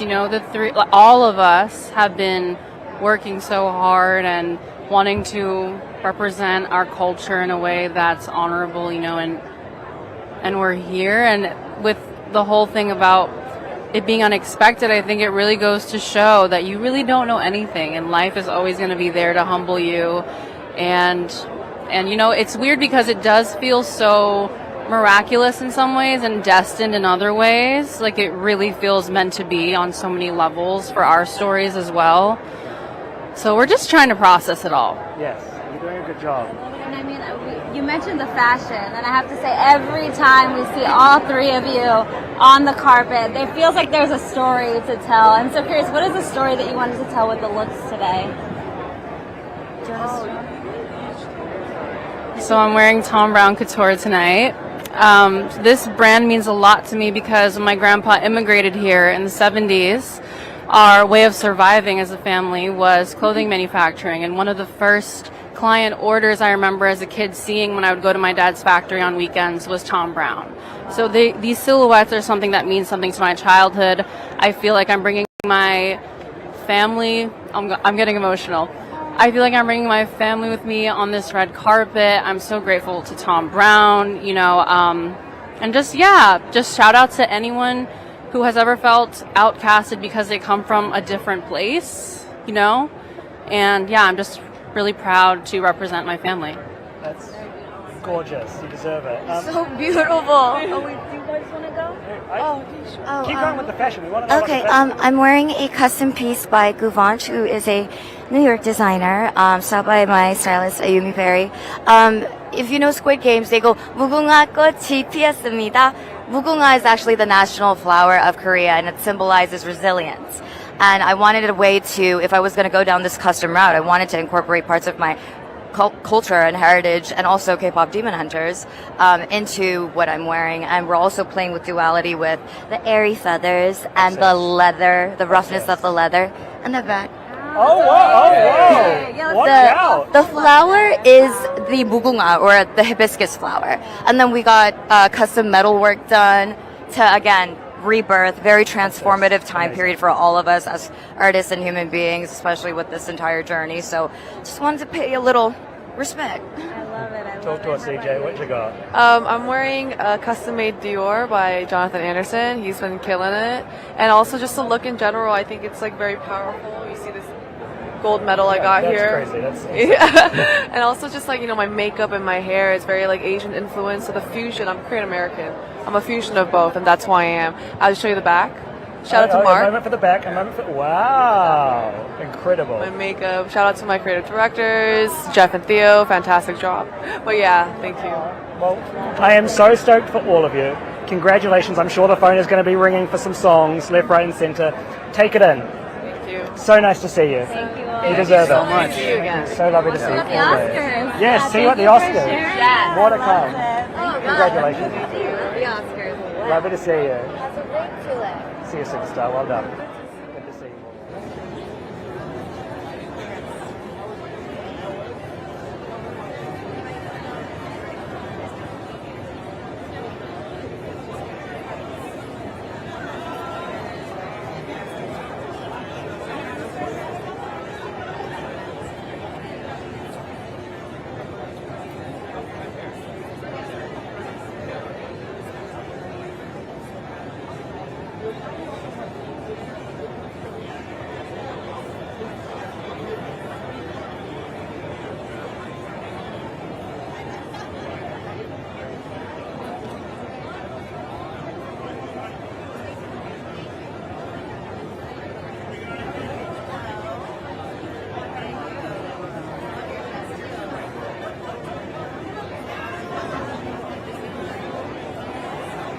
Hilton. I mean, talk to us first. I know everyone always has a story behind the fashion that they're wearing. What was the story that you wanted to share today? Tonight I am doing Infinite Icon. That is the theme because my new film, Infinite Icon, is in movie theaters all around the world. So I just wanted to come and celebrate it tonight, and I thought this Nicholas Gibran gown was perfect. Well, then, what has it meant to you already seeing the fan reaction, just audience reaction to this very personal project? I just feel so proud. It's just been amazing seeing everyone packing the theaters, they're rocking the pink velour tracksuits, my style everywhere, and like all coming together. And people are literally dancing in the theater because it feels like you're in my concert, and then getting really emotional at, you know, so many parts where I'm very vulnerable, and so many people just said how much it's touched their lives and inspired them and give them hope. And I think that's just such a beautiful thing that you can do through, you know, art and music and film. Yeah. And was there any specific moment when you were putting this together where you said, I don't know if I'm ready to share that, but went ahead and did it, and now seeing that response, you're really proud of that? Yeah, going into this film, I really want it to be just completely real, and ever since I released my first documentary and then my memoir, I've been so open. So I feel proud to be able to tell my story because I know it could help others feel less alone and really touch people's lives. So yeah, I feel like I'm so proud of who I am and, you know, what I've been through and who I've become, that I feel really proud to tell that story. We've watched you on TV for so many years, and not that you're necessarily playing a character of yourself, but there was a certain vibe that you had on TV. So with this documentary, has it been freeing for you? Like letting us into who the real Paris Hilton is? It's been very freeing. You know, the world got to know me as the character from The Simple Life, and people just thought that's who I truly was, but it was something that I created. And so it's amazing to people to now see that there's so much more to me than they ever thought. And lastly, we all know what an influencer is, but when we were in college, there were no things as like influencers. And I always argue that you were like one of the first, if not the first, true social media influencer. Would you agree, and do you get the credit you deserve for that? Definitely. They all call me mother. It's amazing. So many of them come up to me and say, I wouldn't be doing what I'm doing if it wasn't for you. And I'm really proud that I've always been so ahead of my time and always been an innovator and a pioneer in doing things first. So it's just amazing to see that so many people can be inspired by that and follow their dreams. And it's a very cool thing. Oh, that's amazing. Truly a pop culture icon. Thank you. Thank you so much. Thank you so much. You both look incredible. The outfits really. You're sweet. Thank you so Slay. much. And you're always so sweet when you talk to us. So Thank you. thank you for the time. Thank you so much. Of course. Thank you, babe. We'll all be saying that's hot forever, right? I loves it. That's hot. I love it. Thank you. Thank love. Thank you. Oh, and the gloves too. No, but you look great. They're fabulous. You're like, hold on a second. Take the full glove off. It's hard to take off. It's a little bad. At least the clapping is there, right? Yeah.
Rao, talk to me about just what it's felt like to kind of now close the chapter with Cosa Nostra and embark on a new chapter with a new album for you. Pretty excited, you know, when you're starting a new project, it's kind of like there's a lot of magic and como te digo, como que emoción. And you know, it was a crazy year. I'm so happy of all what we did with Cosa Nuestra, and just getting ready for the new era. And I'm so curious, how did tapping into more of your roots, entrando a la salsa, bringing in that fusion, how do you feel that has made you even more proud to be Puerto Riqueño, especially in the time that we're seeing right now with a lot of Latinos? Like, way more proud. I think, you know, we're kids growing up, teenagers, young adults. We don't understand many things, but when you achieve certain age, you start connecting more with your story, your roots, and I think I'm in that moment of my life that I'm so connected with my past and all the pioneers that opened it up for us, my grandfather's stories, my grandmother's stories, and it's just give me a lot of inspiration to continue doing art and to deliver a message to the whole world, to the new generation, that is really important to be connected with your roots. Did you feel that difference or that shift where you've always had that younger generation of fans, but all of a sudden los tíos, las tías, you started to notice them in the stands on the tour? They were like, I saw a lot of, no quiero decir viejitas porque all you are young women, but you know, de sus 60s, 70s, like, oh my God, la señora, I love Rao, like, so I'm happy to, you know, to expand my fan base. All ages. bringing those generations together, right? Yeah. Speaking of which, when you have those stories from your family, from your grandparents, like how do you infuse that into the music so that it connects with everybody, right? Because your family is telling you stories about your personal family. Yeah. So how do you make it universal for all of us to connect? I think, I mean, we all are human beings, so we feel the same thing in a way, you same know. Emotions, Same emotions. So I know a lot of people, they go through the same stories, just they change just a little bit of the detail of the story, but it's kind of like the same story, you know, like the struggle, the hustling, the pain, the happiness, all of that. Like I found inspiration in all my grandfather's story and my grandmother's story, and I know all my fans receive that message and connect really well. Es como un ciclo, ¿verdad? Es un ciclo, yeah, and I think it's gonna be till the end of the world. Like it's always gonna be like that. Well, thank you so much, Rao. Muchas gracias. Felicidades. Thank you so much. Thank you so much. Always good thank you, sir. seeing Good to see you. I'll see you guys around. Here, we'll take that for you. Thank Besito. you. Un besito. Oh, sorry, love. Gracias.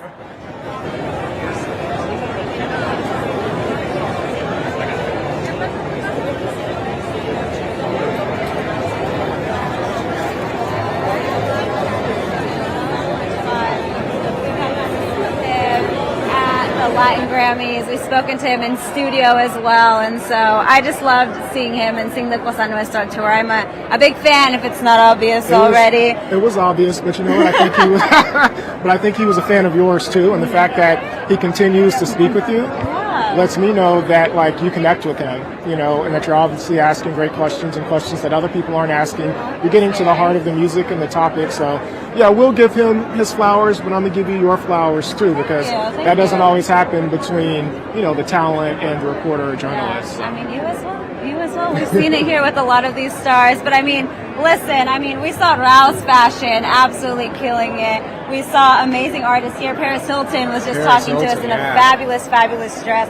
But let's toss it over back to our beautiful, beautiful fashion analyst, Morgan Evans. Morgan, what have you noticed on the carpet just this last hour as we've seen a few more of these stars kind of cycle in and get ready for the award show?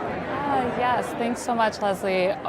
In the last hour, we've seen so many amazing things. Actually, some of my favorite pieces on the carpet so far. The emergence of bridal white or cloud dancer, if you want to call it the Pantone color of the year. A lot of white ensembles. You have Sabrina Carpenter in custom Valentino. So beautiful. It's completely embellished. cascading light ruffled layers at the bottom. She looks very angelic, very easygoing, very free. It's just such a beautiful look. And also in white, we had Addison Rae, who's nominated for Best New Artist tonight. She looks so cute in custom Alaya, and I love that dress. The front of the dress had a very beautiful elongated front and then a plunge neckline. But then when she turned around to the back, it was like a really cute like mini poof moment, and that kind of really goes with her personality. She's very like cute and quirky, but also very like pop star chic. So I love that Alaya moment for her. And then it looks like the women of Cat's Eye came onto the carpet in all white lace. Again, that lace trend where going back to the sheer and the sheer lace. And then also going back to the classic black and white color blocking. Olivia Dean, one of my favorites, looked amazing, and classic black and white Chanel. Her dress had a beautiful black embroidered, embellished black sequin top, and then a beautiful cascading what looked like satin skirt. And then she had paired the look with custom Chanel peep toe heels, which I love. Had Rosé, and she looks so beautiful too. I love the black mini dress moment, but then also with the cascading white taffeta.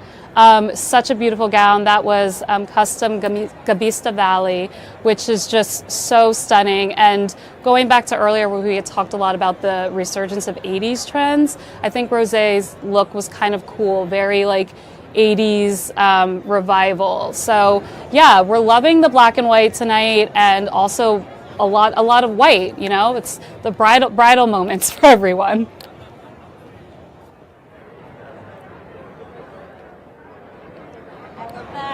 Morgan, that you said that it's a bridal moment for everyone. Just to throw in a quick 90s sitcom reference, I was watching reruns of Girlfriends, and there's an episode where Lynn marries music, and this feels very pivotal, where we're seeing these artists who are married to their craft, and married to the art form, expressing it in their best bridal-inspired fashion. So it looks like we have Chapel Ronan up now, which is amazing. Chapel's one of my favorites. Last year, she killed it in that beautiful vintage Jean-Paul Gaultier gown, which was so epic. The Degas, beautiful fleur of layers, so stunning. And right now, she is in a red chiffon gown, very sheer, which is, back on trend. Oh, and we're removing the sheer. And this has gone from a sheer moment to a naked dress. There's always a naked dress at the Grammys, and we love a naked dress at the Grammys. We just saw Heidi Klum earlier posing in like a very structural kind of look, lacquered naked dress moment. But this is, I mean, it's actually very, very cool. It's the draped front and then a low draped back. So we're getting everything with this outfit. We're getting sheer, we're getting drapery, chiffon. I love the wine color, honestly, because we haven't really seen this tonight, and it matches her hair. I think it's iconic. It's a moment. What can you say?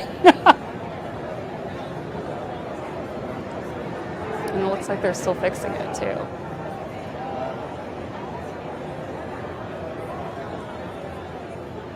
Are they still fixing it?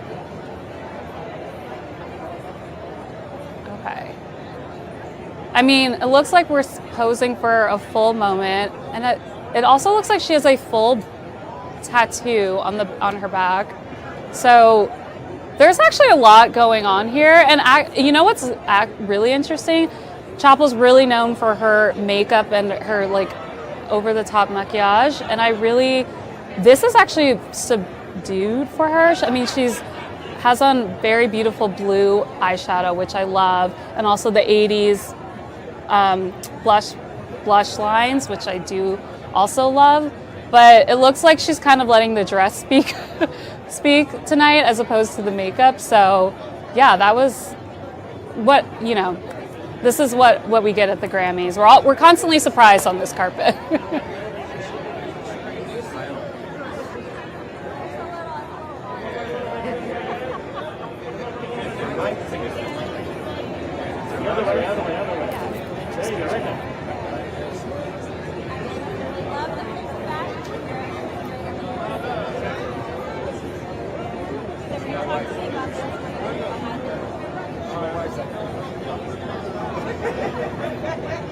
Looks like we have Jamie Foxx meeting Chapel. I love this suit situation for him because it's kind of referencing Pharrell and the hat from that iconic Grammys moment from a while ago.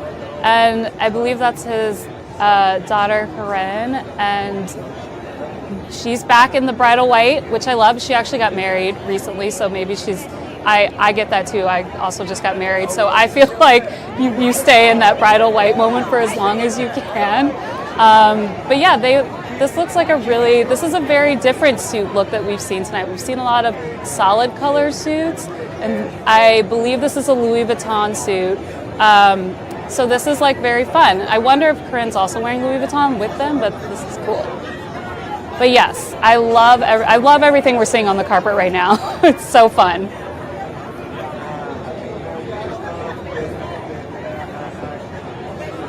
Something that drives their passion and that ignites something in their heart that allows them to better themselves and work hard at it. It just happened to be the music business. We make sure that they know how treacherous and how it's not all sunny days, and if you're not prepared for the storm, then you can always focus on doing something else. But they're adamant about their passion, and they're very talented, and we support them in every way we can. I mean, well, honestly, your kids have their own burgeoning music careers. You are legends in yourself, and somebody told me the king is back too. So you cut off the locks, the music man. What's it like just going at 100 again? Man, this the only me I know how to be. I don't really see no different. You know what I'm saying? I appreciate that other people see it as a difference, but it's the same dance I've been dancing the whole time. No, we love it, man. And as a fan who's mine is the haircut, I guess. I guess the haircut is a little different. Yeah, I did want to ask you though.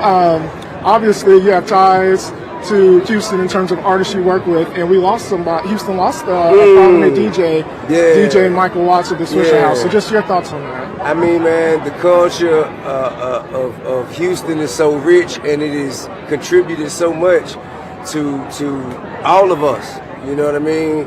And made a significant impact. And his legacy will live on. He'll always be remembered. I thank him and his family for the sacrifices they made, and the ways that they've paved for people like me and others to follow and and create success for our families, man. He's a true legend. Thank you guys so much. Right on, thank y'all, man. Y'all be smooth. Thank you. I appreciate it. Thank you. I do love the looks. Thank you. They look amazing. Oh my God. Fabulous, fabulous. The best of me. That'll make you smile. Yes, sir. Always good talking with you, gentlemen. Thank you so much. Thank you, both of you. Thank you. Thank you. Thank you so much.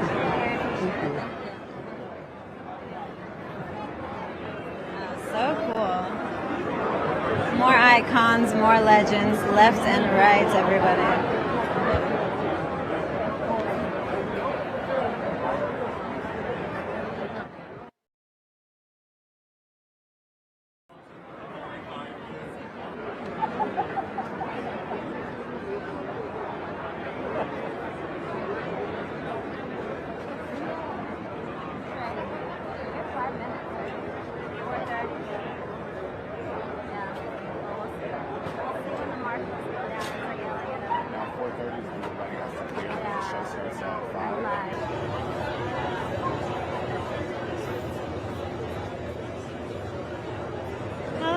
Thank you. I mean, looking stunning in this navy blue. But talk to me about what it's meant just to be here at the Grammys and to see the recognition, specifically for an album that you really, where you touched a lot of hearts and just told so many personal stories as well. Recognition is always nice. Yeah, I appreciate that. But what has it meant to you to see kind of the way the fans have reacted to it? It's always nice to know that people can relate to me and I'm not alone. And we can all come to my concerts, my tour, and we can cry together. But yeah, I really appreciate the love. What is your writing process like? Because every R&B girly fan loves you, they relate to you, they're posting your lyrics. You know, what's that writing process like, and is there ever a moment that you don't want to be too vulnerable in your music? No, I just feel like you should be as vulnerable as possible when writing, because that's what makes, that's what gives it the meat and potatoes, the sauce. And it's going to touch the most people being like that. You'll be surprised not knowing how many people actually resonate with you. Does that ever surprise you? Because, I feel like if you go down any social media site, it's Summer Walker, and everybody's saying how much they love you. Yeah, especially when I go out the country, I'd be the most surprised because I'd be like, oh, I didn't even know y'all knew who I was, so that's nice. That is awesome. Well, congratulations. You continue to have big year after year.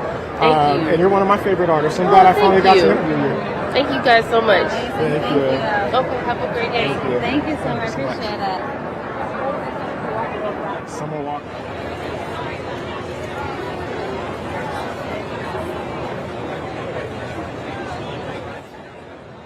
Because of the way she's able to really just put out music that touches so many of her fans, and it's so relatable. And I mean, she's gone through so many eras as well as an artist. It's been cool to see that stay consistent in terms of just rising above, and taking it to the next level. I'm ready for the next album. Let's bring it on. Let's bring it on, Summer. We love the Grammys, right? We love the Grammys because we get to talk to our favorite artists. It's true. And our favorite artists, you always learn something new about them. The fact that Summer Walker would be surprised that people outside of America would know what she